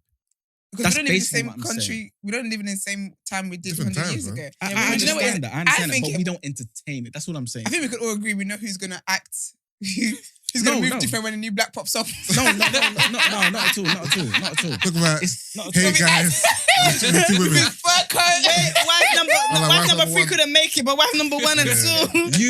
You don't understand what I'm saying, innit? You don't understand what I'm saying. No, trust me, the comments are gonna ride for you. Because the comment rides for whoever's like outnumbered anyway. So the comments gonna ride for you. I hope people understand my no, view they for real, do. though, And I do want to make the distinction. Let's wait till tomorrow. No, because at the end of the day, like I said, my motivation literally is just for the betterment of black people. And I You know what I'm believe saying? you for that. If believe we you do think that. anything that doesn't benefit black people, I'm not for it. I don't care about it.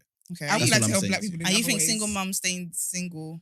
Is not I think generally, I don't think it's. I think it's So- crazy so- that Go on. one of the most, in my experience, and obviously, let's be real, I'm emotional Yeah. about it, right? Yeah. But I think it's crazy that one of the most common examples of strength, because it's Yeah. not fun. But the common like that's something that has resulted in me feeling very loved, very seen, all of that stuff. Is something that you see as a downfall in our society. It's not an ideal. No, but please. Okay.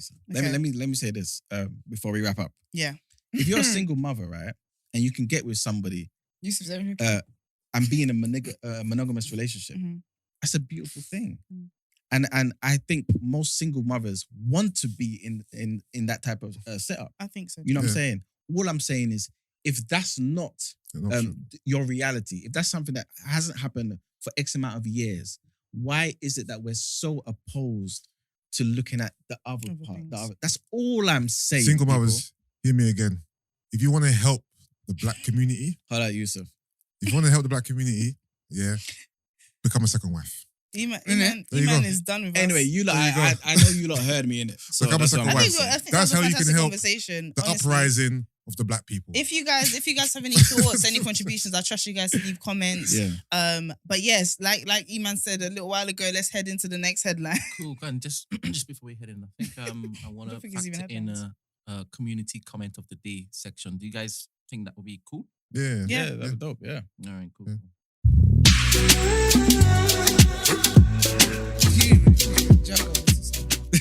My mouth is dry. The water's not bound by the floor there.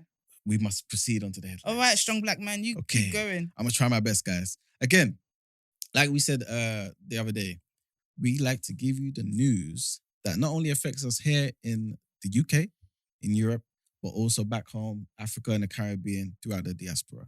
So this news is basically about the APC presidential primaries. APC is the All Progressives Congress Party in Nigeria.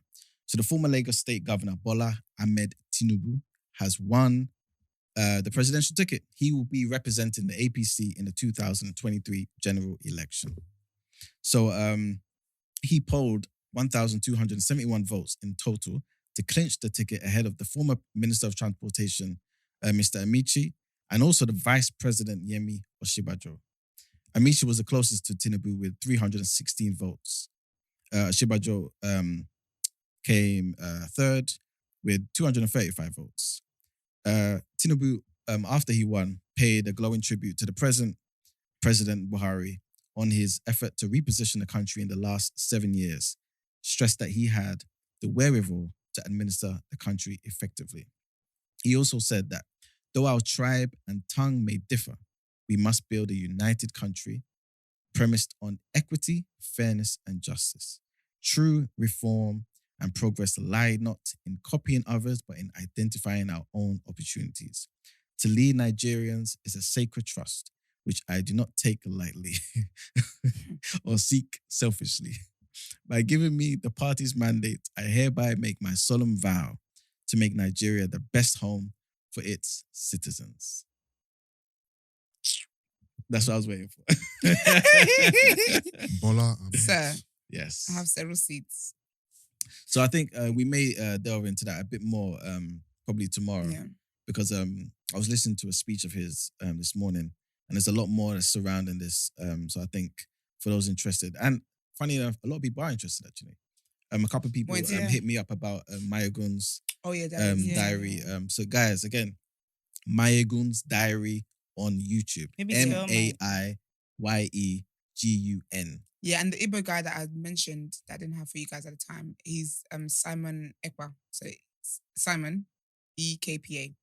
But I do want to say, do you know what it is? I think with Tinubu, I just write him off here because I just think Agbaya. When I was in primary school, literally in Nigeria, I remember he was the governor then. Mhm. So for me, I just see as why is it that you want to be the one that comes back rather than mentor a young person who would have like better ideas than you do and whatever it is. So I'm just shy for these old men that want to come back in power. Mm-hmm.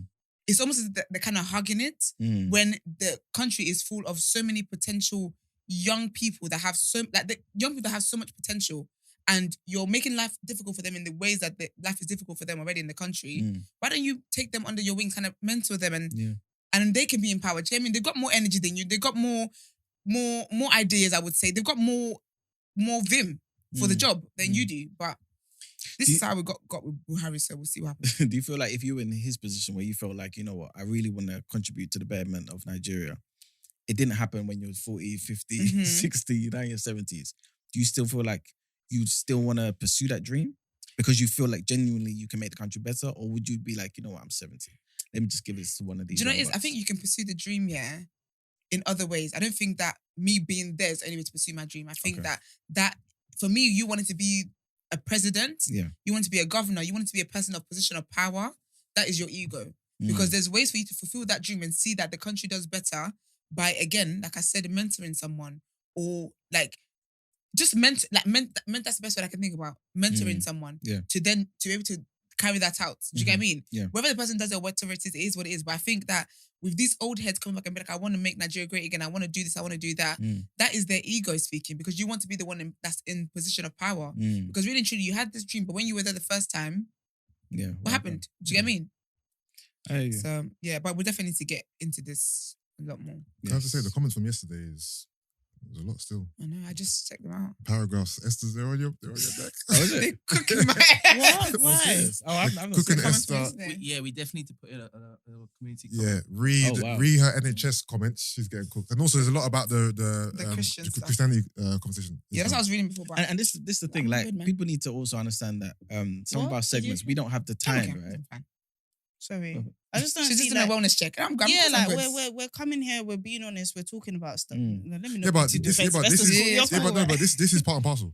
Yeah. Like, exactly. And I'm happy because it shows that people are engaged, they're interested, and they care. So keep commenting, whether negative or positive. Yeah. Okay. Because you got your high. What's he got hot chisels? I've been doing this for 6-7 years, baby. This is part and parcel of the game. No, I do hear that, but I also feel like part of building a community is a community that understands the voices that are the person that's speaking. Yeah. And like, is this girl somebody that's going on road shooting NHS workers? Nah. They don't know. I haven't read the comment though, so remember, maybe they don't know her yet. too. Obviously, they're going to start to learn who you are, your personality, your values, and with time, they'll be able to take you. No, but to be fair, I haven't read the comments. I don't know if it was like balanced or not. But ain't nothing balanced about that shit. But it's fine.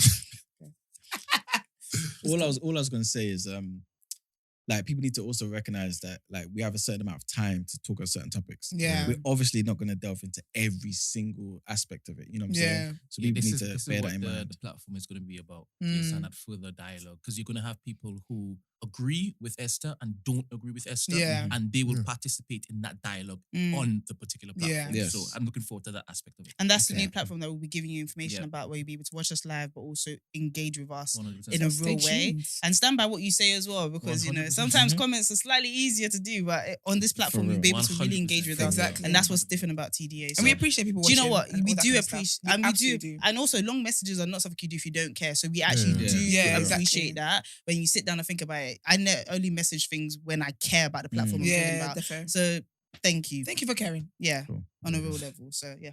Anyway, is it on to the next thing? I think it's word on roll time. Let's go. Since we're still fresh off the boat with the polygyny conversation. It's mad that his first 2 kids were with Mariah. I know, but if Mariah knew, he didn't have like a. Yeah, if Mariah knew, you know what what the future because you know what held. it is, when you date someone here, you just think that it's sky high from there, don't you? Mariah thinking the ghetto, the absolute ghetto. Yeah, you know. But a friend of Emman, producer Emman, Nick Cannon is on his 9th baby, allegedly on his 9th baby. Big up my boy, Nick Cannon. You made me sick. We need to link up next time I'm in America, man. He said, big up the my way boy. he will laugh at you with your one child. But you know what's funny though? It's so funny because he and Nick are the same, because Nick has actually laughed at, he's dismissed, monogamy as a Eurocentric concept. It's crazy. So the people actually out here listening to this man here. But yeah, so basically he's having his 9th baby, alleged 9th baby, with Abby De La Rosa, who he's also got twins with. So I guess it's time to circle back. Beautiful. Circle back the block. Do you know what she said? Did you see her video? Did you see her video? No, go on. Okay, so she had a video where she obviously admitted that he was the father of the child. And she was like, a lot of you think that I'm with him for money. No, we're friends. That's great. I don't have sex with my friends. The end of the sentence. We're pals. We're buddies. friends. That's great. Would you not have a baby with any of your kids? No, not your kids, child. With any of your friends? Do you have a pact with any of your guys? Like, No, if you're not married by a certain age, then I you're did, get but popping. he's got to go now. Ah, He's sad gonna times. propose soon. When you say sad times. It's a sad time. Do you know what it is? Do you know one thing I think? No. Sorry, I've got respect. There's nothing sad about it because chance of it happening was not going to happen anyway. But was because it? I'm lit, so I get guys. No, so of course it's you're lit, fine. man. You're beautiful. What I was gonna say was it a serious pact or was it just like just? We just surface said level? it, but It wasn't serious. it was alright. I feel Does like anyone really follow through on that? if they're both I'm sure there's single- people in this world who have followed Yeah, through. yeah, for sure. I think so. Probably. Yeah. I think they have. So no. I think you know me, man. I probably said it to like three of my friends, yeah. But in all honesty, I find that guys that are even treacherous settle down so like all of a sudden they all just settle down like around 25 or whatever. They just get a babe or something like that. But in my mindset, I would really want to have my kids with somebody who I'm like passionately in love for. Yeah. At what age would it be like, you know what? Let me just do this pact thing. At what age? At No, what there's no age? time. Yeah. Do you know what? I had this pact thing in mind when I was like 21. Yeah. Now, like I'm. Do you know what I mean? Yeah, I'm I was like, at if I the get to age 25. now- Do you know what I mean? I'm The already at the gag age is- where that pact would have been initiated. Okay. So for me personally, I think, but my relationship with age has changed entirely, Okay. Yeah. and my relationship with what I want for my kids has changed. It's Yeah. not about me being able to like, I don't know. I want to be secure. I want to Yeah. be with somebody I love, Yeah. and that's probably more important to me. Do So you- that's the end of those questions. One more There's question. the- One more there's- question, there's please. the end of questions. Ask I you. don't know where you're gonna go. If Okay. you got to the age of, say, 35, 36, Yeah. and you know what? Maybe having a child was more important to you than, getting married. Did you watch the previous episodes with me on here? Oh Okay, yeah, go she. ahead. No, I was That's on it. fine. I didn't watch it. Oh, okay. Would you consider then just having a child with someone? No. I'm very, very Yeah. against. You? Yeah, I would. You would? Yeah. That was the question I was going to ask you, man. Yeah, I would. You would? If it got to, but that's not gonna be my portion anyway. So to say, but No, listen, it won't be a in my- portion, but in my head, yeah, like I do want to have children. yeah. I don't, as a Christian, I don't believe in speaking on things or giving things light if it's not something I want to be my reality. Yeah. But I do want to, so if like 36 or whatever, I think my mom would lay me down and find me one on. She'll inseminate you herself. You know what I mean? If she didn't get some, but I just don't really give too much energy to that because I do want, like, for me, more. What's so important to me in addition to having kids is having kids in that love and Last question. Would you, at a certain point in your life, accept an arranged marriage or situation? No. As in your parents bought you a partner? No. Do you know, so with the kids one, I wouldn't do that because I'm very, very big. And that's part of why I think about children and not think about it. But I'm very big on my children growing up in a stable household. So I wouldn't ever make a pact. No, And with the no, arranged not marriage a pact. thing as well. What if your parents bought you an absolute worldie? Would you say no based off of principle? Like, you know what, I don't want parents No, to help but me. if I get to know the person and I like you the way I would like any other guy I met off the high street, then cool. Yeah. But if it's like, because that's not really arranged. Arranged people sometimes they don't really have a choice. Okay, Yeah. but maybe not arranged. Maybe It's your like a parents. suggestion. If your parents introduce you to a man, like, here's auntie that's not bad. Funke's son. So I'll Like, just get to know him. If I don't like Auntie Funke's son, I'll tell Auntie Funke your son is not raised right. your son is Okay. funky. okay. That's it. Yeah, no, you're right. I wouldn't do There an was- arranged marriage, but if you suggest someone like any of my the friends could odds do, of my mum and my dad picking my Mr. Quay Yeah. is so slim because they are just so different in what they look for than me. But if they did find somebody that I was into, I just won't tell people that I met him through my mum. Okay. I just would not say that. Why? Is that because you're embarrassed about it? That wouldn't sell it for me. really? Okay. That I met this person through my mum and dad. Oh, really? You wouldn't? My mum, maybe. I think she even tried a thing, and that probably the trauma of that alone is the reason why I just don't. But whoever you find, realistically, when you're in a situation, if you find someone that is, like you say, your girl now, if your mum introduced you to your girl, it's not going to stop her from being everything that Yeah, she of was. course. Do you know what I Yeah, mean? yeah, So that and that. But yeah, so I wanted to talk about a bit on why it is that Nick has children with multiple women. So when he was on Breakfast Club, Charlemagne did ask him, and he said, "But why do people question that? That's a Eurocentric concept, which you think that's a Eurocentric concept when you think about the ideas you're supposed to have this one person for the rest of your life, And really, that's just a classified property when you think about it. I don't have ownership of any of the mothers. We create families in the sense of we created a beautiful entity. It's about what exchange we can create together. I've never really been subscribed to that mentality. I understand the institution of marriage if we go back to what that was about. And so I don't know if you guys knew, but in December one of his babies passed away, Zen. Mm-hmm. So he said like he kind of went to therapy and all that kind of stuff, and he was talking to the therapist about this idea of having multiple kids and whatever, and therapist was like, you need to chill out. Do you know how deep it is when even your therapist says to you, you need to chill out? And he was like, okay, do you know what? He's going to try celibacy for a while, and he was meant to try celibacy into the new year, or whatever. Didn't make it. I think this was in October. He started celibacy in October. Mm-hmm. He didn't make it to January. And I think also he was basically said that the death of his son triggered him just wanting comfort. So he turned to having sex. Mm-hmm. But at the moment, his 9th baby is due in October, but he's also got the 8th one is also currently pregnant. So currently he has 2 women pregnant at the same time. Nick is moving like me, man. But all these women they're happy. They're happy. Yeah, because even that's another thing. Because even the one who's about to have his 3rd child, she said she talks she's cool with one of the other mums and stuff. She doesn't know the other ones, but there's one of them where they go out and stuff like that and they're cool and she wishes her the best and blah, blah, blah. So I don't know if the rest of them, if any of the other ones know any of the other ones, but with this one, she knows another one and they're cool and whatever. But yeah, I just think all the best of all parties involved. That's something that I'm on, so that's great. And I just want to talk, we're going to talk about Love Island in a little bit, but remember the other day I mentioned Rachel to you guys? Mm-hmm. So basically when Rachel, I'm giving you guys a bit of context. So Rachel was on last season, right? And when she was on there, she was coupled up with a guy named Brad. But to be fair, she was quite, what cameras showed us of her was her being very emotional. Mm-hmm. And I guess a lot of people didn't think that it's a reality TV show. They live 24 hours. And with each person, I genuinely believe that there's a narrative being pushed out, right? So with her narrative was kind of like she's kind of the babe that doesn't mind to put herself forward. She'll flirt when she needs to flirt. Like she got in there, she was flirting straight away, kind of sexy, kind of flirting straight. As soon as this landed, she was on it. She was quite emotional. We saw her cry quite a few times, like very early on, like her 2nd day. So all of that stuff. So she was teamed up with a guy called Brad. But I guess she kind of knew that he didn't like her. I think he ended up dumping her for someone else.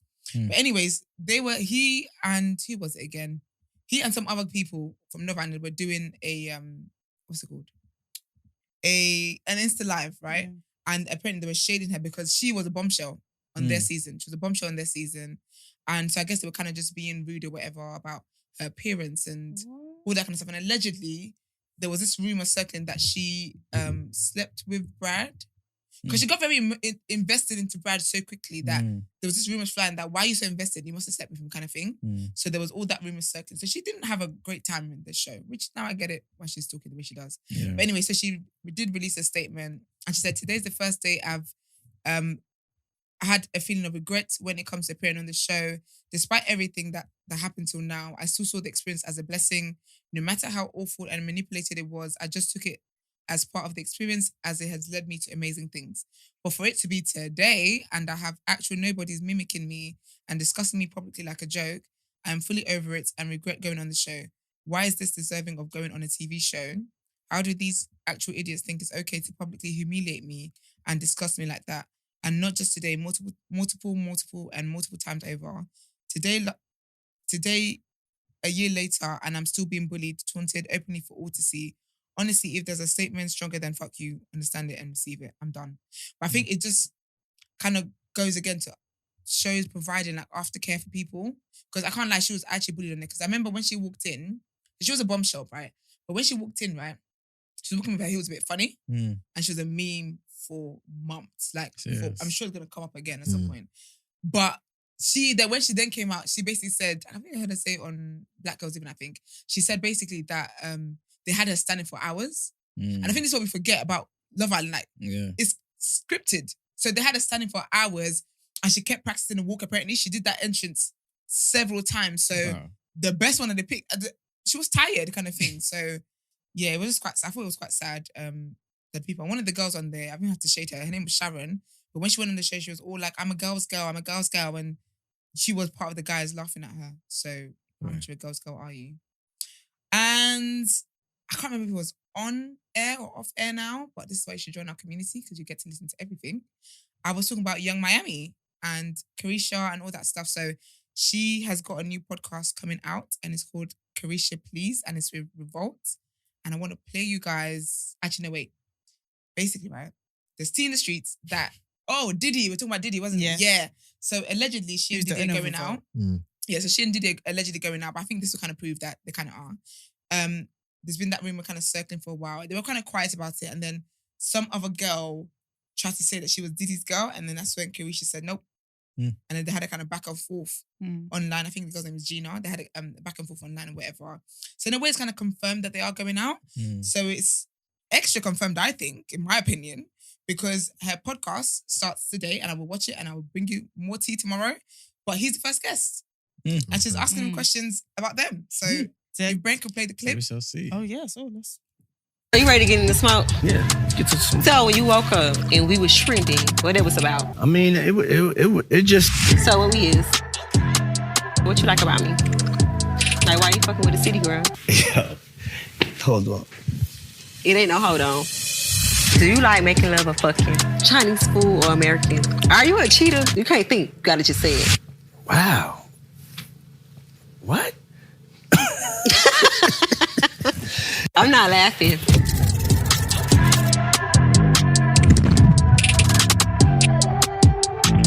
Hey y'all, what's up? So we on set of my new podcast called Caresha Please. Thank you. I'm so excited because I love the City Girls so much. So I'm very, very excited. I just love it. I'm just excited. And I love the fact that she's like, so what we is. So shout out Caresha, Diddy. Always. Let me speak to you really quick. No, have you seen the video though? Is this where he should be? He looks as uncomfortable as he sounds. Because you're Jay-Z's level.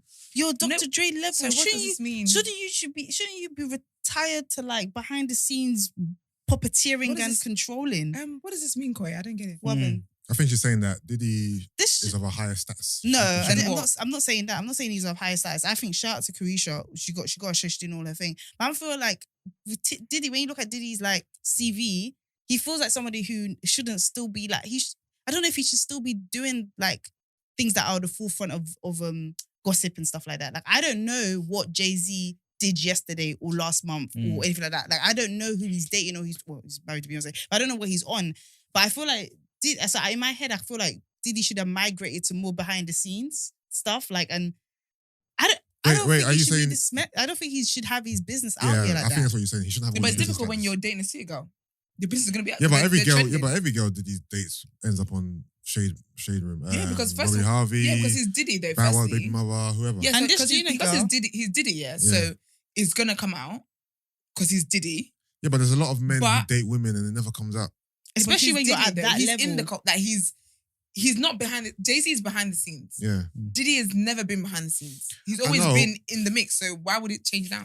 I just feel like there are a lot of men in hip hop who have, quite an extensive track record, but you never really hear about it because they keep their stuff private. Are they in the scene the way Diddy is? Or you're saying he's more relevant? No, they're relevant too, and they're right. But Diddy is like he's down with the kids. So like you see Diddy like. He interacts with society. And I think that's what Koi's saying. You shouldn't be down with the kids. You're that's old man. Boring, though. Why should I not live my life because I'm rich and I'm a billionaire and I've made history? I'm not saying that he should. I don't think it's that he should be boring, but I just feel like because even we've said that like at some point we're like, yo, it gets to a certain point where you're like, should I be talking this much? Should I be out here this much? We've both said that, but it's like part of our job. It's part and parcel of our job. Yeah. With Diddy, I feel like Diddy. I don't know. I think when I just look at his cohort, I put him up there with the Dr. Dre's. I put him up there with the Jay-Z's, and it seems like they've all kind of migrated. And remember, Dre isn't married; he's single as well. But I don't know who Dre even chats to. Do you know what I mean? So a part of me just feels like that kind of plays into this level of prestige kind of thing. But me knowing every girl that you're with and all of that stuff just feels like. But anyway, live your life, have fun. But I'm just a bit surprised because this is different for Diddy to be on a sofa talking about his personal stuff. That's different from me hearing about it on Shea Bar. But to be fair though, it's, the show, the episode is not just about like their date life. It's also about their careers. Okay. And he's got a new label called Love Records. He's really running with this love thing. And obviously they talk about their relationship. I don't know. I personally don't see anything wrong. I think I don't think that Jay-Z is having fun. He's probably having fun in whatever he's doing. But for me, I just think that everyone's got different personalities and stuff like that. And I think that with Jay-Z, I feel like he does more work in like maybe the business side. Diddy is still heavily involved with music and stuff. And I also think that with him, Diddy was more mysterious when he was with Cassie in a way. When they broke up and Kim died, I feel like he's, in a way, I just see it as he's got a new lease of life. Okay. Since he broke, because he was with Cassie for how many years? So for me, I see this as him just having fun and stuff like that. And I think it's fun. I'm always here for people having fun. So no, I definitely am not against him having fun. I think privacy is a commodity that like people at top levels get to have, and I'm just surprised he hasn't tapped into it. Like, I know he's one of the kids from making the band and all of that. I know he's a bit of an attention seeker, a bit of a like. I like Diddy's personality a lot, but me liking your personality doesn't mean I need to. I just never saw this. I never saw him because remember his son did something similar with Icy Girl.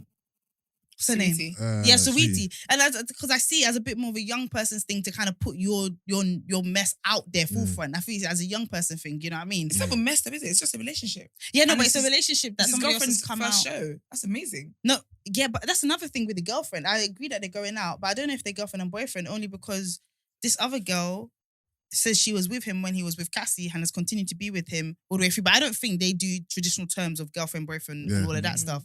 I think that this is Diddy's channel, Revolt. So he's going to do what's best. And of course, if you're going to see Caresha, of course she's going to get JT and all of that on. But what a selling point to have Diddy on in it. So I think that's a money move. And supportive as well, but I think that's a money move. Can I ask you guys a question quickly? So I'll just check the ages. It's not like an age gap situation. She's 28, he's 52. Do you, at 28, I would say you're kind of in your like, maybe you're in like your sexual prime, physical prime, right? Do you believe a man at 52 has the vigor to give you what you want in the bedroom? A black man. It depends how he looks and stuff like that.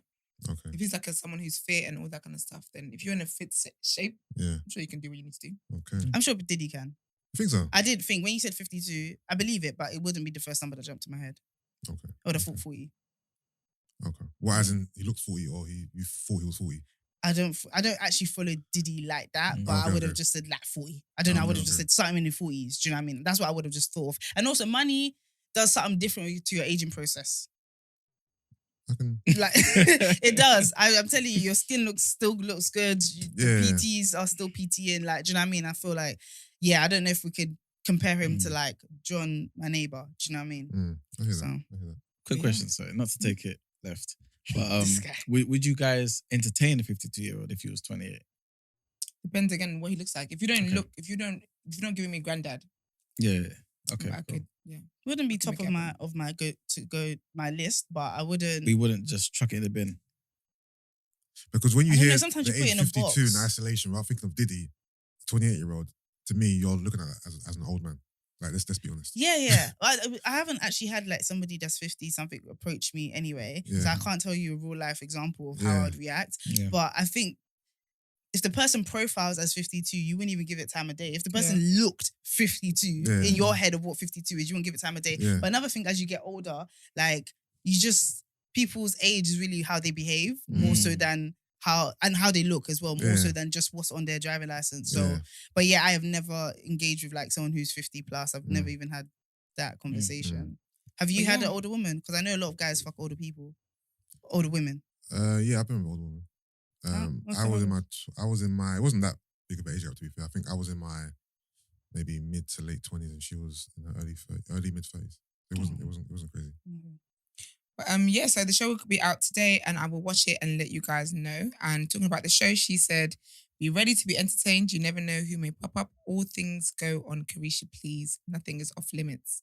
And I'm very here for it. And shout out to Saucy Santana because he's the first one who said Caresha, please. They used to do like Insta lives and it was so funny. Okay. And then one time she was moving, I think trying to like spill his tea. And he was like, Caresha, please. And then now she's got a show. So. No, I love that. I also think she's got a dope personality. Like she has a really, really lit personality. So this is an obvious move. I wonder how much he's paying her. Because a lot of people do say with Revolt that the money doesn't always match the but people are like, because the platform's so lit, it benefits you. So why should the money match? Is the platform lit? It's lit, but is it lit? I don't know. I feel like it is. I think of Revolt and I think you're going to get good content. I mean, this would definitely drive traffic because I'm definitely going to be watching this. Question for you though. Do you feel like her doing this by herself, is there anything in that? Not at all. I think it's nice that, I think when you're a duo, it's nice to do things that is within your personality. I can't see JT. Actually, do you know what though? I would have seen this more for JT than Young Miami. Really? Yeah. Because when they have interviews and stuff, Young Miami is like the protective sister. She's the one who's like making sure that, like, if you ask JT a question and she feels like it's inappropriate, she would jump in for it. Like, she's very protective and not having her business out there because she was dating like Southside for years and whatever. So she's very like not having my business out there kind of thing. So I kind of would have seen this more for JT. So I love that it's Miami doing it because I think it's her being, because she's flipping hilarious. But so I love that she's kind of going into that and just being more of a personality outside of the music stuff. So no, I don't think it's Rocky at all. At all. Not before I see them next. I think they're about 3 the weeks' bag. time. Yeah, and I think. Oh, you've seen them in 3 weeks? Yeah, wireless. Oh, It's a hot girl summer. I keep telling you guys. Cheers. I'm coming here on Monday shaking my ass. All right, guys. The People's Journal. Oh, let's start. Yeah, that's it for me. Yeah, well, let's head over to the People's Journal.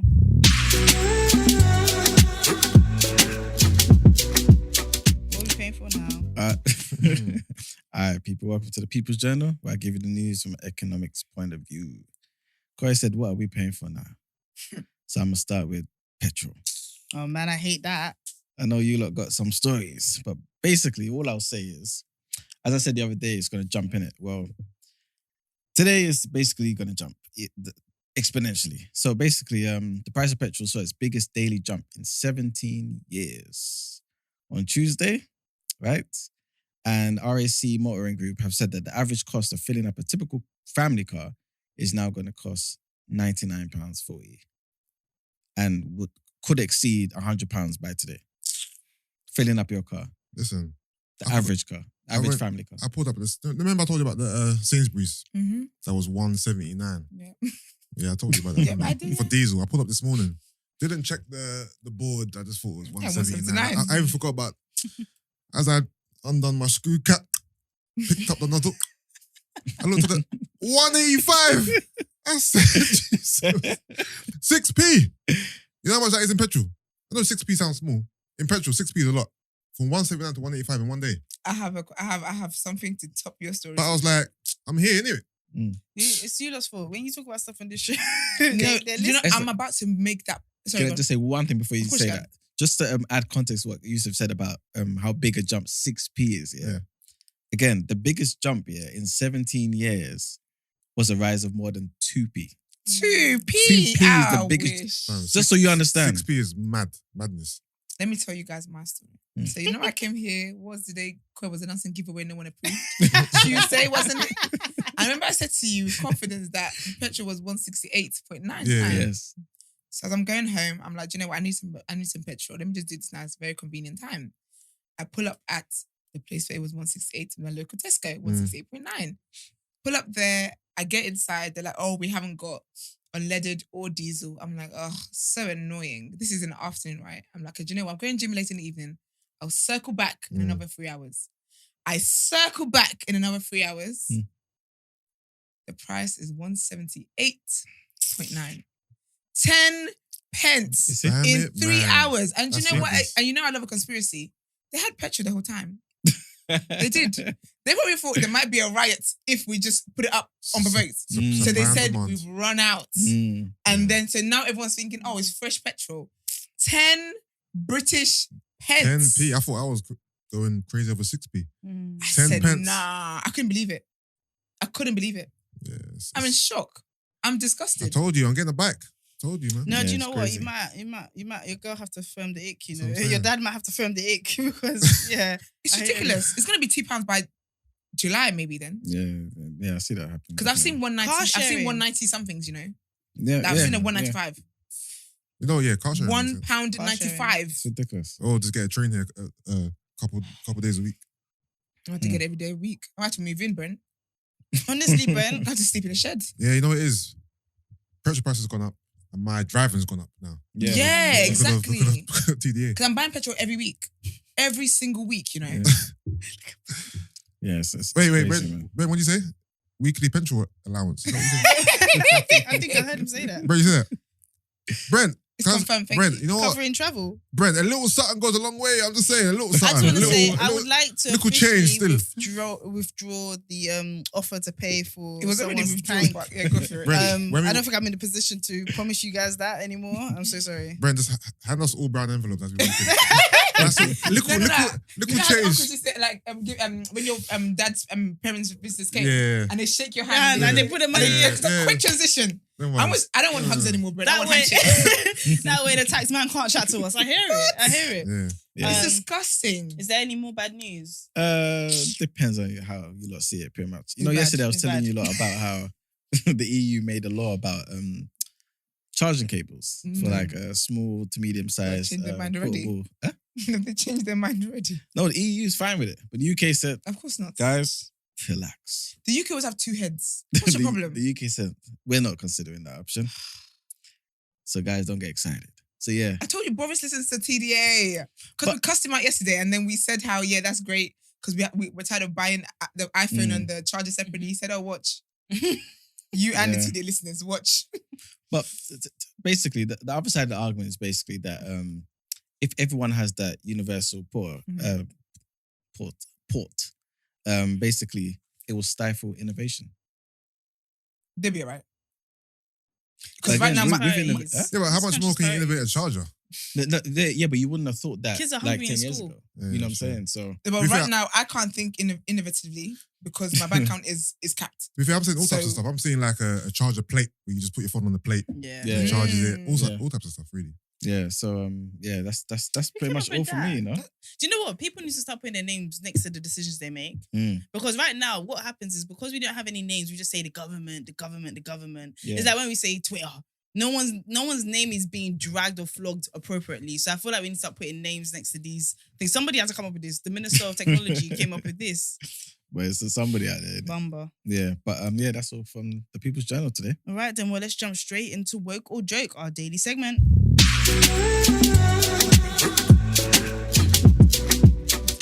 Yeah, we have, yeah. Do you want to kick up? Okay, so what was joke? Drill music in the UK. Joke. I'm joking. Okay. The question is, Drill why not is it? there. Why do you think it's so successful in the UK? Yeah, is it because it was actually better than UK rap or grime, or do you think there's actually an agenda to push the narrative that comes along with drill music? So gun violence, drug crimes, all those kind of negative influences. You think that's intentional, or do you think it's basically just us as the consumers saying, we prefer to hear about killing and drug sales and things of that nature? That's why drill music is doing so well. Mr. Rotation? Yeah. Do you know I was about to say just that, Yeah, sis? you go. I think it's the consumers. Okay. I think it's a conspiracy theory to say it's the labels who are pushing the music. I would say the consumers first. But is it about drill? I think it's the beats. The beats are definitely a big selling point. UK rap in this country is very slow. It's I think UK people enjoy a faster pace of music. Okay. And just to go off about the lyrics and stuff, I feel like we do enjoy like violent music that's about sex or whatever, salacious stuff. Anti-culture. It's done better throughout the years than conscious music that has a message. Yeah. You know what I'm trying to say, music that has a positive message, positive vibe. Everyone loves negativity in it. So music that, kind of glorifies crime, sex, just whatever, fuckery is always going to do better than music that's positive. Can I throw in a counter argument? Yeah. Who are the best top 3 rappers of this generation? That's invalid. It's invalid. Wait, why is that invalid? Because I'm not talking about who's the better rapper. No. I'm gonna bring it in. I'm gonna bring cool. it in basically. The best rappers of US or UK? US. Cole, Kendrick, Mm-hmm. and throwing Drake in there. And Drake. None of these guys are really pushing in their music the typical stereotypical. Oh no, sorry, I was talking about UK. Yeah, I know. I'm gonna parallel it. Yeah. So basically, I'm saying if in the US, we can get the best rappers who are not really pushing that negative stereotype, and also if I'm not mistaken, I think they sell the most as well. Yeah. Right. Why is that not also a possibility in the UK. But does drill officially sell the most here? Because if you look at who were the top 3 selling artists in the UK, they're not drill artists. Okay. Dave, Stormzy, Mm. J Hus. Who else can I throw in there?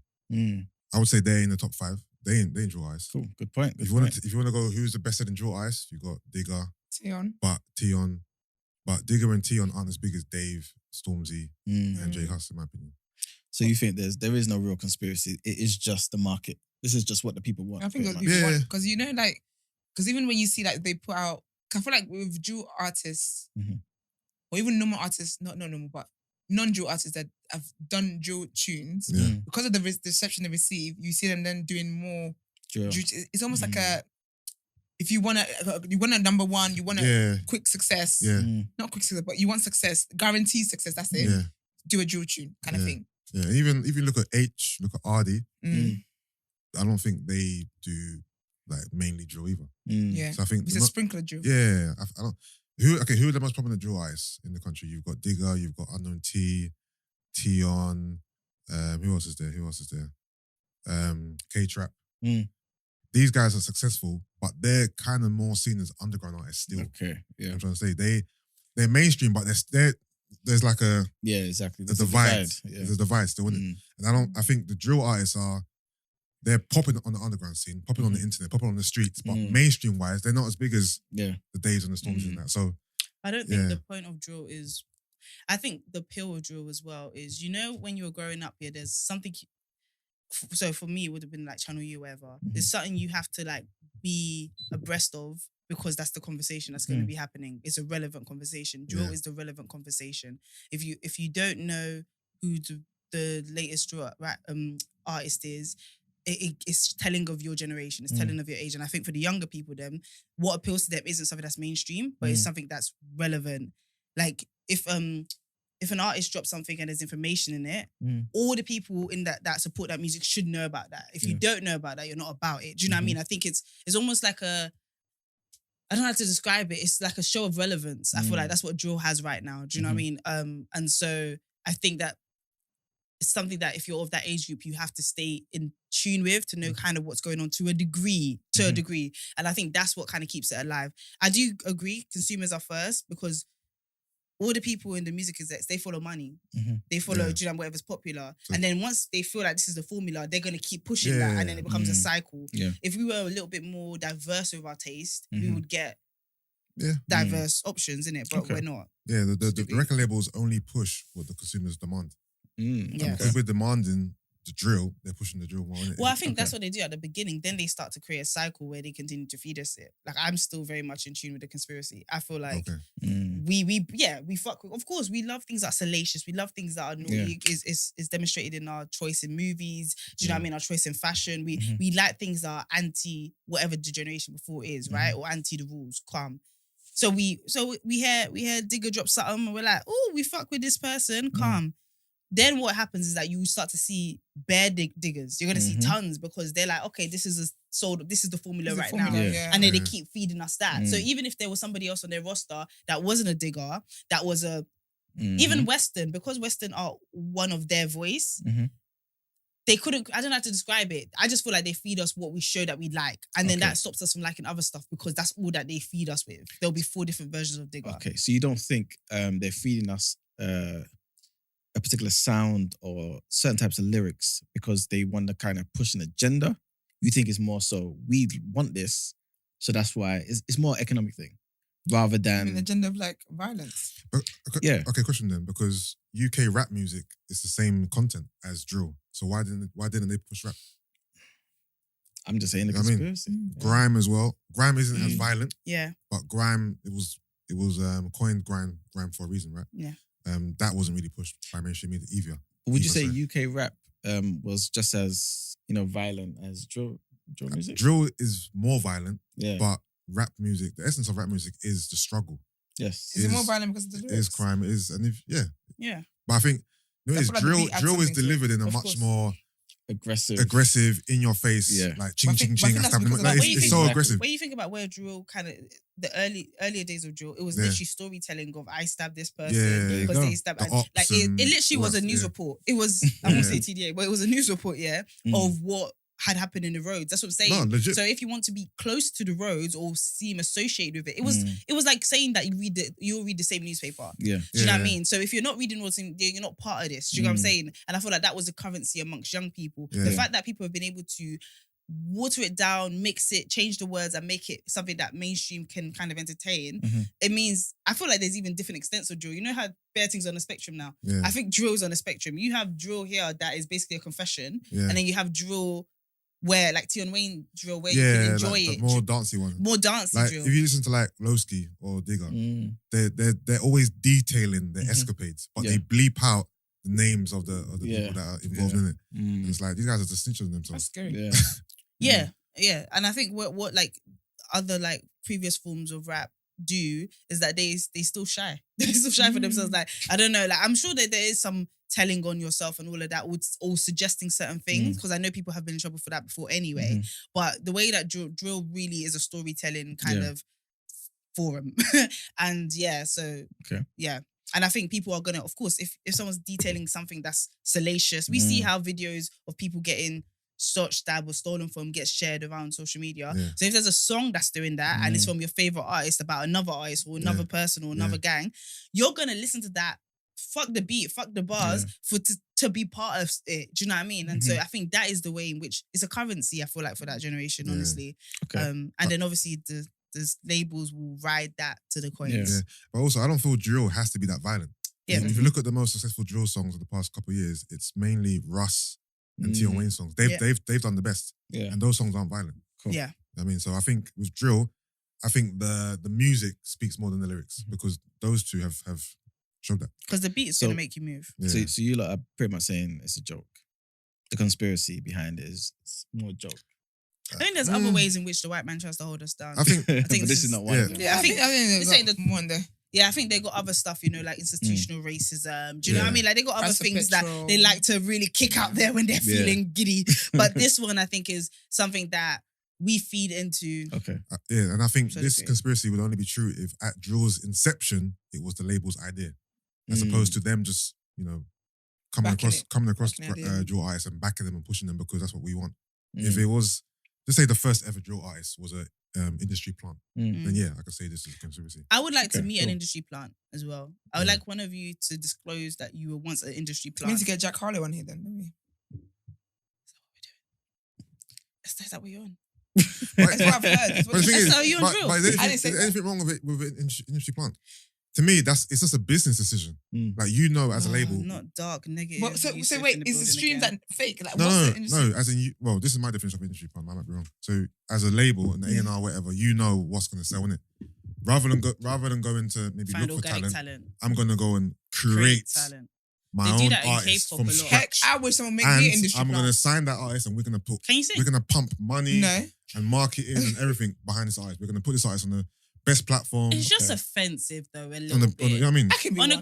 a creative level, right, where there's organic talent out there, right? Yeah. It's just a little bit to be like, well, we saw that trying to make this like Frankenstein of Drake and Nicki, Basically, whoever's give popping them at all the best time, writers and and give producers. them all the and- best writers and that. And it's Yeah. like when you think about where music and all of that comes from, man, look, you love to say I'm fantasy in it, but it comes from the love, from this like irritating passion you have to create something and for that to connect with people. Yeah. And to remove it, I know, yeah, I'm a fairy, Yeah. but to remove That's it. why I'm laughing. Okay. I'm laughing that I can create passion from a check. And then to remove it from these people that are like doing it at their detriment, they're not even making as much money, they're not going to the website, Yeah. and to go and give it to somebody who you think is I'm not talking about Jack Harlow with this one, but like biracial because that's mass appeal, or racially ambiguous because that's mass appeal, Yeah. and speaks a certain way, or someone who's dark skinned and you think looks gangsterish because that's also mass appeal. Yeah. And it's just a little bit like a fuck you to creatives, like, do you know what I mean? And I know that's how business works in it, but fuck you back. But anyway, guys, if you want to send in, Hello? if you want to send in, Koi sent her demo tape into a A&R still. She ain't heard nothing back. Q to the O to the Y. Well, anyway, guys, okay, with all of that, you already know, we ain't gonna waste time. You already know, if you want to send in a message or voice note, send it to 075-6484-1073. I can imagine how that was just a random switch in energy. I'm Yeah, sorry. because you're like, fuck you too. I said, what have you been through? Fuck you, Sony Records. No, I just feel bad. I see so Diddy many- and them. Universal, No, fuck you. no, I did not say, please. We have things in the work, please. But I do see a lot of like creatives That's like so funny. gagging. But anyway, I'm being told to move on. So obviously TNA doesn't care about creatives. Anyway, we move. Time for Love Island the day after.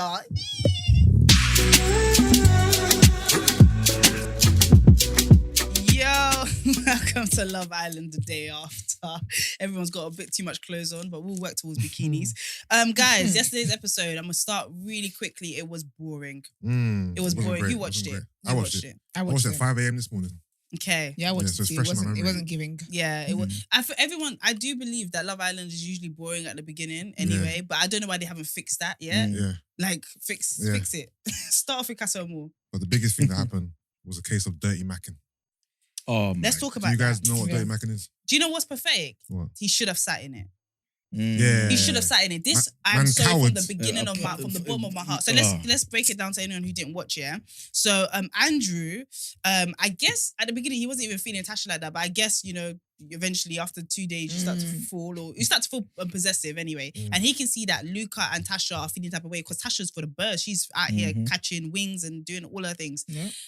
Anyway, Luca has kind of expressed out loud that he's feeling her. She's actually expressed out loud that she's feeling him to the point where at one point she said, "I'd rather kiss him than Andrew." Do you know? But Andrew can kiss, but Tasha's like that. She ping pongs and do your thing, girl. And that's what she's there for. Yeah, do you know what I At mean? least someone's got the eyes on the prize. I wasn't expecting her to be the entertainment. I thought Paige a little bit, but anyway, we move. Yeah. Anyway, so now he decides to just put it on to Tasha. That's a risk, innit? Because that's when the girl will realize if she likes you or not. And I think in that moment she realized he's cool, but the loins ain't loining for him. Calm.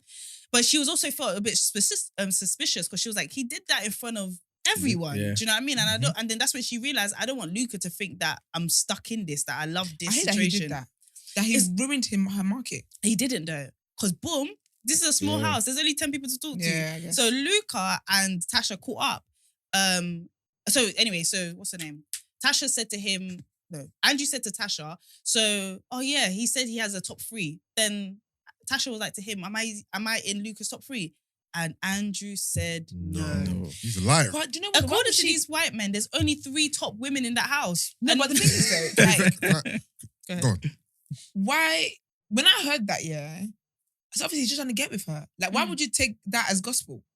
When the guy he's trying to graft for you, of course he's gonna try and put other guys off.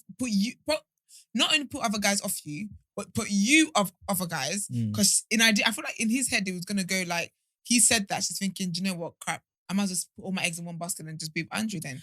Yeah, but obviously it backfired. But why would I take his word for gospel? It backfired because it was too big. There's the thing, when you like somebody, you let shit slide. This year, she realized she didn't like him, so all of this was just she was too logical with this. If she was in the feels and he was like, it wasn't, oh, the other guy isn't really feeling you, she probably wouldn't go and do too much digging. But she became Inspector Pyro with this one because she was like, that doesn't sound logical. And then she was going to tell the 2 black girls, India and Amber, and they were like, he's definitely lying. So everybody kind of had a consensus.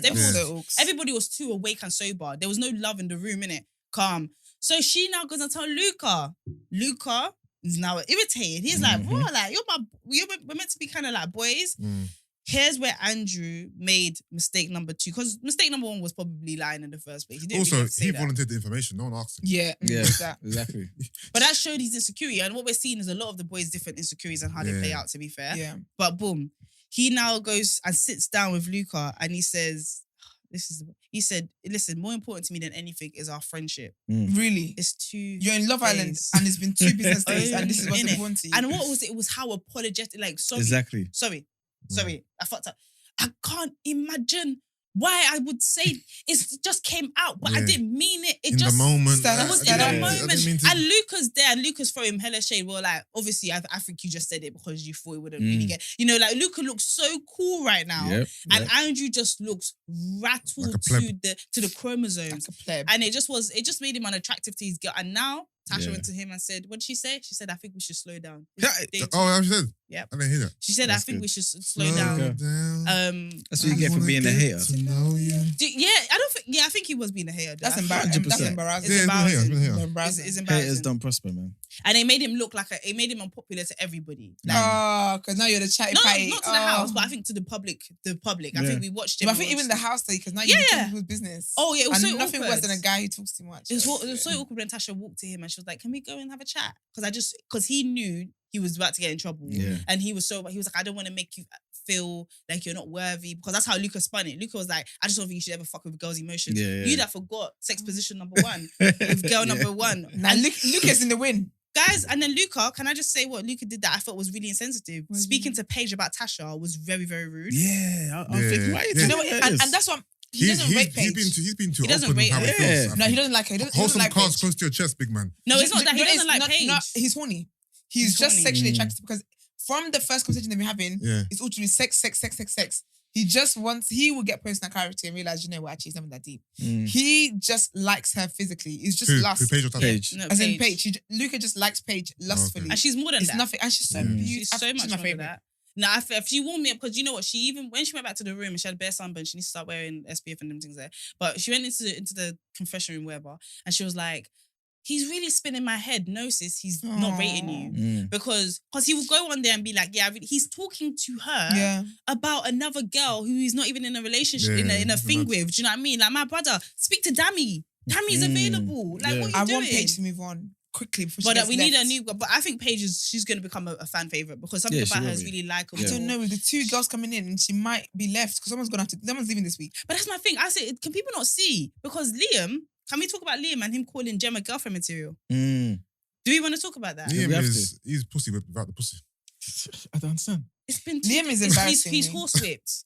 He found out she had 12 horses and he probably knows who her dad is. Because he started asking her football questions really early on. He was like, Liverpool fan, have you dated footballers before? Like, and I think she saw it a little bit like, why would you ask me that question? Because she's already like that in Yeah. life. I want Liam and Paige to get together. I feel like Liam is I not think so appreciated too. enough, but he also doesn't know his own source. But do you think Liam's mature enough for Paige? No. Yeah. No, it's about Liam. Liam's giving me little boy vibes. Yeah, is. exactly. And them And I oversized think- shirts, and I he's think that's never the issue. helping. And can I say that lemonade date was the most boring day I've ever watched in my life. Those people are attracted to each other just Those because two of are looks. whack, by the way. They're like David or Davide, how you say his name? yeah. They are like literally like they are the most boring people. They don't Yeah, like they're- each other. that's They right, like that's that other people like them. Like them. They yeah. are not winning this show. I'm sorry. Nah, no They chance. are so dry. No chance. bro. They're not winning anything like at Yeah. all. Called her girlfriend material. She hates your guts. And do you know what I don't like? How now she's open to Liam. Once she got with Daya, she all of a sudden she's now like saying, "But you know, I'm still gonna talk to Liam." The whole time you were with Liam, you didn't talk to Because she's Liam. But you clocked know now. what's She's mad though? clocked. But she Exactly. told before even they went on a date yet, she told Davide that he's not giving basically. And then when she and Liam had that conversation, and he was obviously coupled up with him and blah blah, she's like, "Yeah, but like it's still like open, it's still early days, like I'm still open to getting to know you." I said, "You Yeah. are phony." Because he has no personality. Who? Davia. Yeah. Yeah. It's his looks. He has no personality. He's But even his dry. looks, it gets boring, you know, because you might as well be a picture. Like, do you know the difference between a good-looking person and a picture? A Yeah. good-looking person should have personality. Otherwise, dry. he's just doing up screensaver. Like, I don't get it. Like, Basically. get away from me, man. Also, I think the last thing was, I thought it was very classless. The way that they like to encourage Liam, they need to stop. How can they say Daya is good-looking, he looks like an Italian stallion, but you're Welsh and funny? That was Lucas. No, but no, Lucas. it was Luca, yeah. But did you see that he said he's funny, he's smart, he's good looking, he's this, he's that. He gave that 6 and said, he's got something you haven't got. You're Welsh and funny. You have to fight. But I don't Yeah, know, you but have that's what I'm saying, that nobody rates Liam. But that's because Until Liam doesn't Liam rate rates himself, Okay, let me tell no everybody. one's going to rate Exactly. This is the what's this book of secret or whatever these self-help books are. Listen, however you rate yourself is how the world will rate you. Facts. They will take your lead. Liam has gone in there. He was proud of himself. He had a master's in strengthening and air conditioning, and he was there. you. And Air conditioning. You're rude, man. what? You said air conditioning. You guys know that words are just words. So yeah, he went there and he was proud of himself. Then he heard 12 horses, and from then he has been rattled. His spirit is still sitting in that seat. But Do you know what? I don't is 12 horses impressive? It's not. It's It was how it's rude who she was. Is. Yes. It's who she is. It's who she is. It's nothing because you don't even. You Man put her asked on me a is the pedestal. horses Also, in the no kitchen. offense, but It's who she is. Michael Owen is not David Beckham out here, B. Mom! That's what I'm saying. No, Michael it's Owen not gonna lie, is not though. Ronaldo. 12 Because it's dancing mad. horses. I don't understand. Like, where is your brain? I know, Liam? but 12 dancing horses is a flex. It's a flex. No, It's a I flex. don't understand the I'm job. not impressed by horses. I'm not. I see horses all the time. I be saying that my cars are necessary for horses all the time. No, I'm not impressed with that. I really think it is who she is. But my thing is, Check though, my like, woman's net worth anyway. she don't like you. Like, Yeah, she don't. How? Like, what is? Sorry, he's a plant. Because I don't understand it. That's the only rationale I can give this. Because what is your problem? Move on. My final thing is He's gonna carry last. Let's bring it to the blacks. Yeah, but you because he's put himself in last position. Yeah. Do you know what I mean? And I think a lot of people do that. They put people on a pedestal and stuff like that. Stop it. Stop it. It doesn't benefit you in any way, At shape, or all. form. Okay. Like it really doesn't. You'll be there carrying last. No Serial breakfast. dating is what you want to do. The final thing. Let's bring it to the blacks. Ikenna and India. Right? So India looked at Ikenna. And when I saw him sitting next to India, I was like, no, Ikenna is tall. He's a really tall guy. Like, see how women get in trouble? In heights, we're like, I might not be so bad. Sorry, Michael Owen's net worth is 54.4 million. Damn, I believe too. she said what? How much? I mean, 54.4 million. I've always said Gemma is a really and that's nice girl. pounds. When I really think about it, I've always said Gemma has real self-worth and she should be on a pedestal when you really think about it. Liam, keep trying, my king. Do you know what it is? The VR, he personally, he would, if he found out her net worth, he would start putting in energy. No, that's the kind Michael of Owen's person. net worth, not hers. Yeah, but she's the first. When he passes away, he's going to inherit it. How many kids? My final thing though with India. India is somebody who. How do you say this? She's in prison because she looks like bondage. She's in bondage because she's trying to make this work. And I feel like Ikenna is a bit more honest. He's not trying to make anything work. And he's open about that. He's chilling. He's, you know what I mean? He doesn't even like talking to her, right? But she's trying to, because she wants to have something to say to all these girls. And I get it. She wants to have something to say in the girls' toilet. So she's trying to make this happen. She said, maybe I'm just quiet. When I'm around him, I'm quiet. The other girl said, you're not a quiet person. She was like, yeah, but you know, sometimes you have to be with someone who's the opposite of you. Stop trying to make this work. Yeah. I would like you so much more if you just had a good time. Took loads of pictures. But you know what's sad? What? Because I'm thinking, sis, go on to a white man. But the white man ain't checking for her. I know, but at least so it's with somebody but else. there's it's not, I can't lie, she's going to go for Andrew. The thing is, I saw a tweet that's like the white guys haven't mentioned the black girls at all. They're not in the same house. They only see 3 girls in that house. They're not in the same house. They have their own pool like segregated. Yeah, because you know what it is? But basically, you know everyone else that thing's not working for you. Yeah. There's some kind of like open kind of, no, not the most open, but some kind of crack in the door that says you can come and chat to me. Yeah. With the black girls, there's none of that. None of that. So the door is actually closed. Yeah. And this is why I said I want my black sisters, white men on Love Island. Brendan cut it anyway. On Love Island. Because honestly, I think we need new men in. Cut it. I think we need new men in. No, we do need new men, but somebody's going to go him first. One of the girls. I really hope it's not the blacks. I don't think Love Island will make it the blacks. Because they're overcompensating with the blacks now. I don't think it will. Yeah. Amber and Dami shared their first kiss. Yeah. It looks like it was a bit of a wet one. Didn't she kiss him? I'm not sure who kissed who. Well, he got up to kiss her. But she, like, but the Dami mouth won. movement, she was on it, though. Yeah. It was like the type of kissing you do that leads to sex. Yeah. Yeah, but here's the thing. I think I don't think she's used to being. Everyone says they're not used to doing the chasing or the grafting or whatever. But I think Dami actually doesn't believe in grafting for women or whatever because he's had no energy for this girl. But do you think it's her or do you think it's her then? Maybe yeah, it might just be. I don't think that's his type.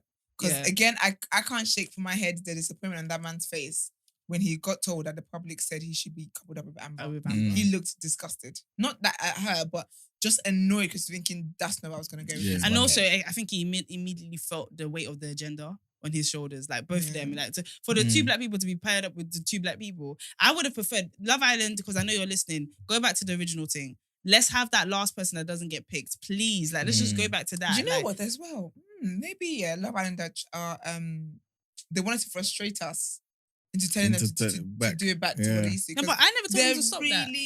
Really, Black Twitter dude. Oh, did they? They're doing threads every year. Oh. They were really, really pushing. Because the black person always be left. Okay. The agenda. Do you know what I mean? I said this year now, we can't lie. The person that tweeted that we're one black away from love and hip hop. Got a point. You annoy me. But that's Love Island, guys. We have to keep up with Love Island, even though it's boring. But we are more interesting than the episode. We're doing this for you. Do you know what I mean? So stay tuned, guys, and we're gonna head into the last headlines.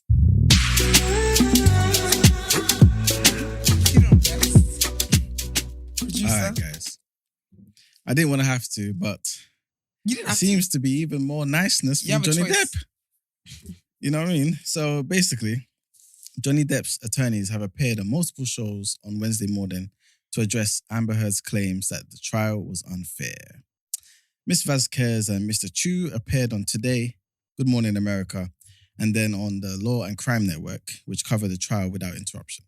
Amber Heard claimed that she lost the trial because he is more powerful and popular than she is, saying it's utterly false that social media played a part, and claimed the jury simply didn't like her because she, unlike Johnny, didn't take accountability for anything. The pair slammed those claims and then suggested that Johnny Depp might even waive the $8 million judgment Amber Heard was ordered to pay him. Her attorneys said she can't afford it, and yesterday revealed plans to file an appeal. When they asked whether or not they would waive the judgment, Johnny Depp's attorney said this was never about money for Mr. Depp. This was about restoring his reputation, and he's done that. Mr. Chu, which is one of his attorneys, gave his views on what he felt may have swung the case. He said, "My sense is that it had a lot to do with accountability.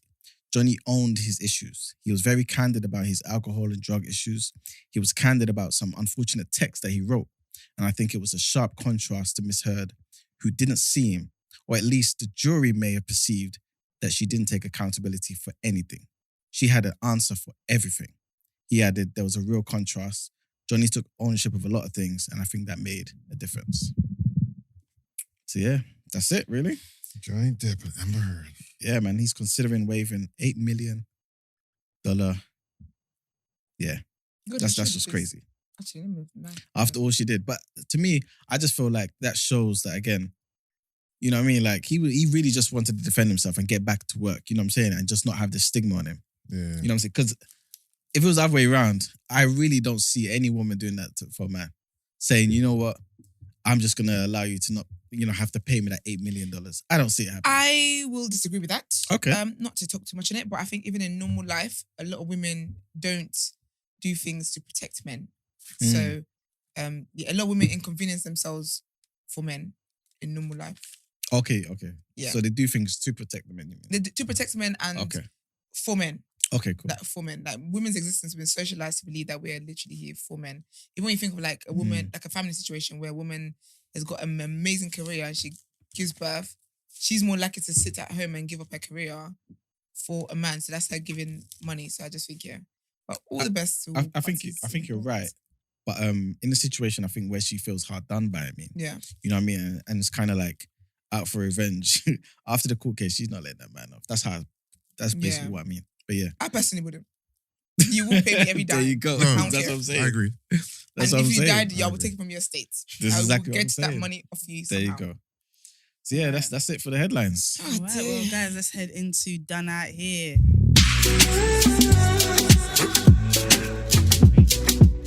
All right, guys, just for context, when you guys have time, make sure you go and read the Stanford Prison Experiment, because that is what this is giving me vibes for right now. So a young man called Daniel Santulli is currently blind, unable to walk and unable to speak, being cared for by his mother, who had to leave her full-time job as someone who works in banking.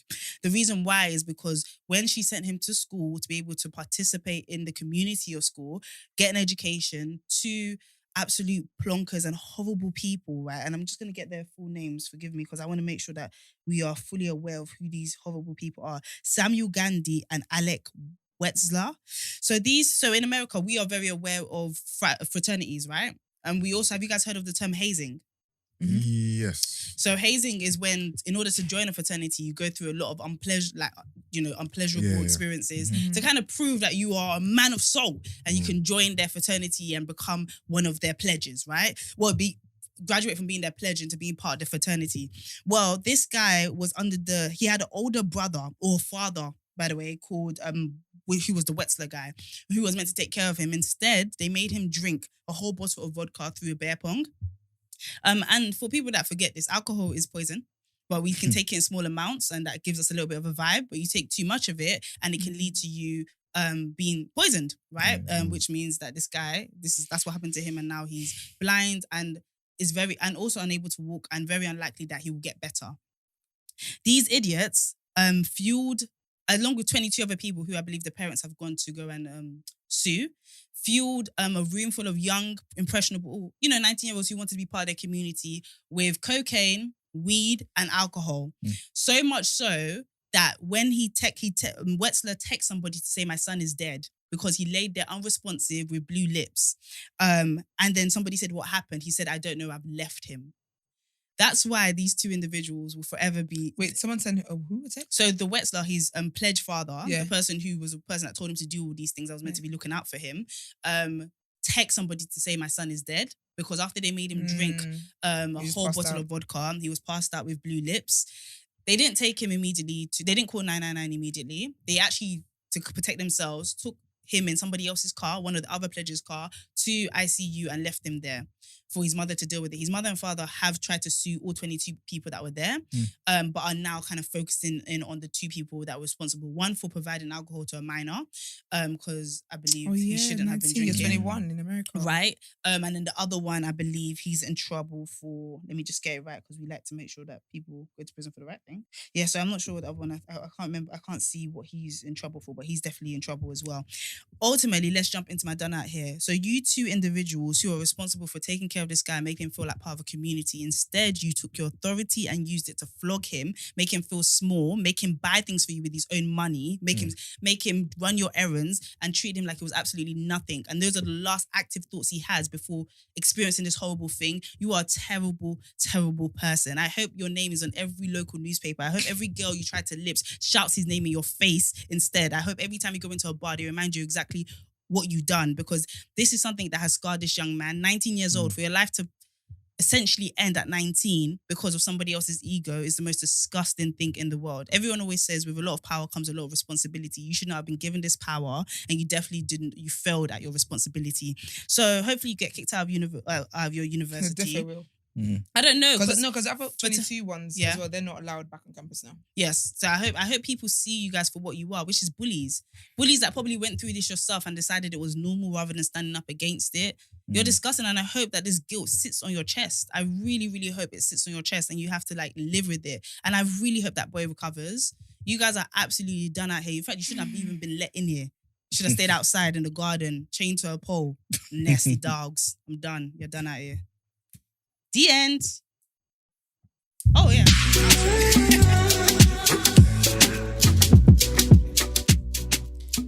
The significance of fraternities in America. Yeah. It's cult-like. Because that is why, it's cult. It's cult-like. It's cult-like. Don't get me wrong. If I was in America, I think I would want to be part of some sort of... you don't call it fraternity when it's a girl. Pardon? Sorority. I think it sounds really, really cool. But it's a country with no history in my head. Okay, let me land, because I can think that could be quite offensive to anyone, but I'm just going to say it again. They make their own history. Their history is very recent in the last, 400 years. They have these institutions where they've decided why it's traditional and why it means something, if you get what I mean. And so even if you think about the Greek lettering and a lot of these was because they needed a sense of community in these new institutions. And I would join a sorority. When I was younger, I was like, oh my gosh, this looks so cool and so amazing. Hazing with the girls is also disgusting. It is. It's bullying. That's what I'm saying. What lengths are you going to, and for what's the benefits here? Because you become part of this. So for instance, if you graduated now and you wanted a job in a law firm, you go to your older sister sorority. It's for people that don't have that built into their bloodline. Do you know what I mean? And that's why a lot of people do it.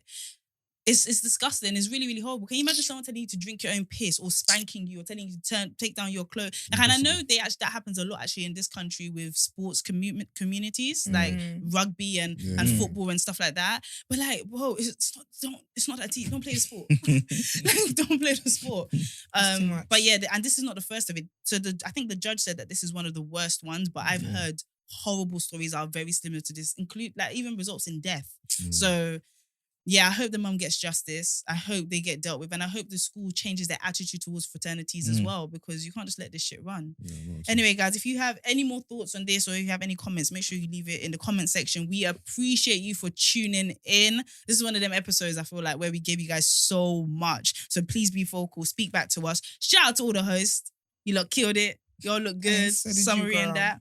And of course, if you guys want to send a voice note, today's Thursday, right? Yes. So tomorrow is Sis, What Would You Do? I know you guys just wait for that. So if you all want to send a message in for me and Esther to clean up your life, then do that. All you have to do is start. All you have to do is start with hashtag sis and what would you do, and send it into 075-6484-1073. And we spoke about this throughout the whole episode, right? We are going to be moving the show to a platform that allows you to engage with us even more. You see all those comments? You can say that to us live. Do you know what I mean? And we can react live as well. So we're going to be giving you all that information as soon as we are sure. No, we are sure, but as soon as we're ready to. And of course, guys, if you want to inquire about the show or wish to feature on the show, email thenewblack@black has an X.com. Love. Have a wonderful Thursday. Peace.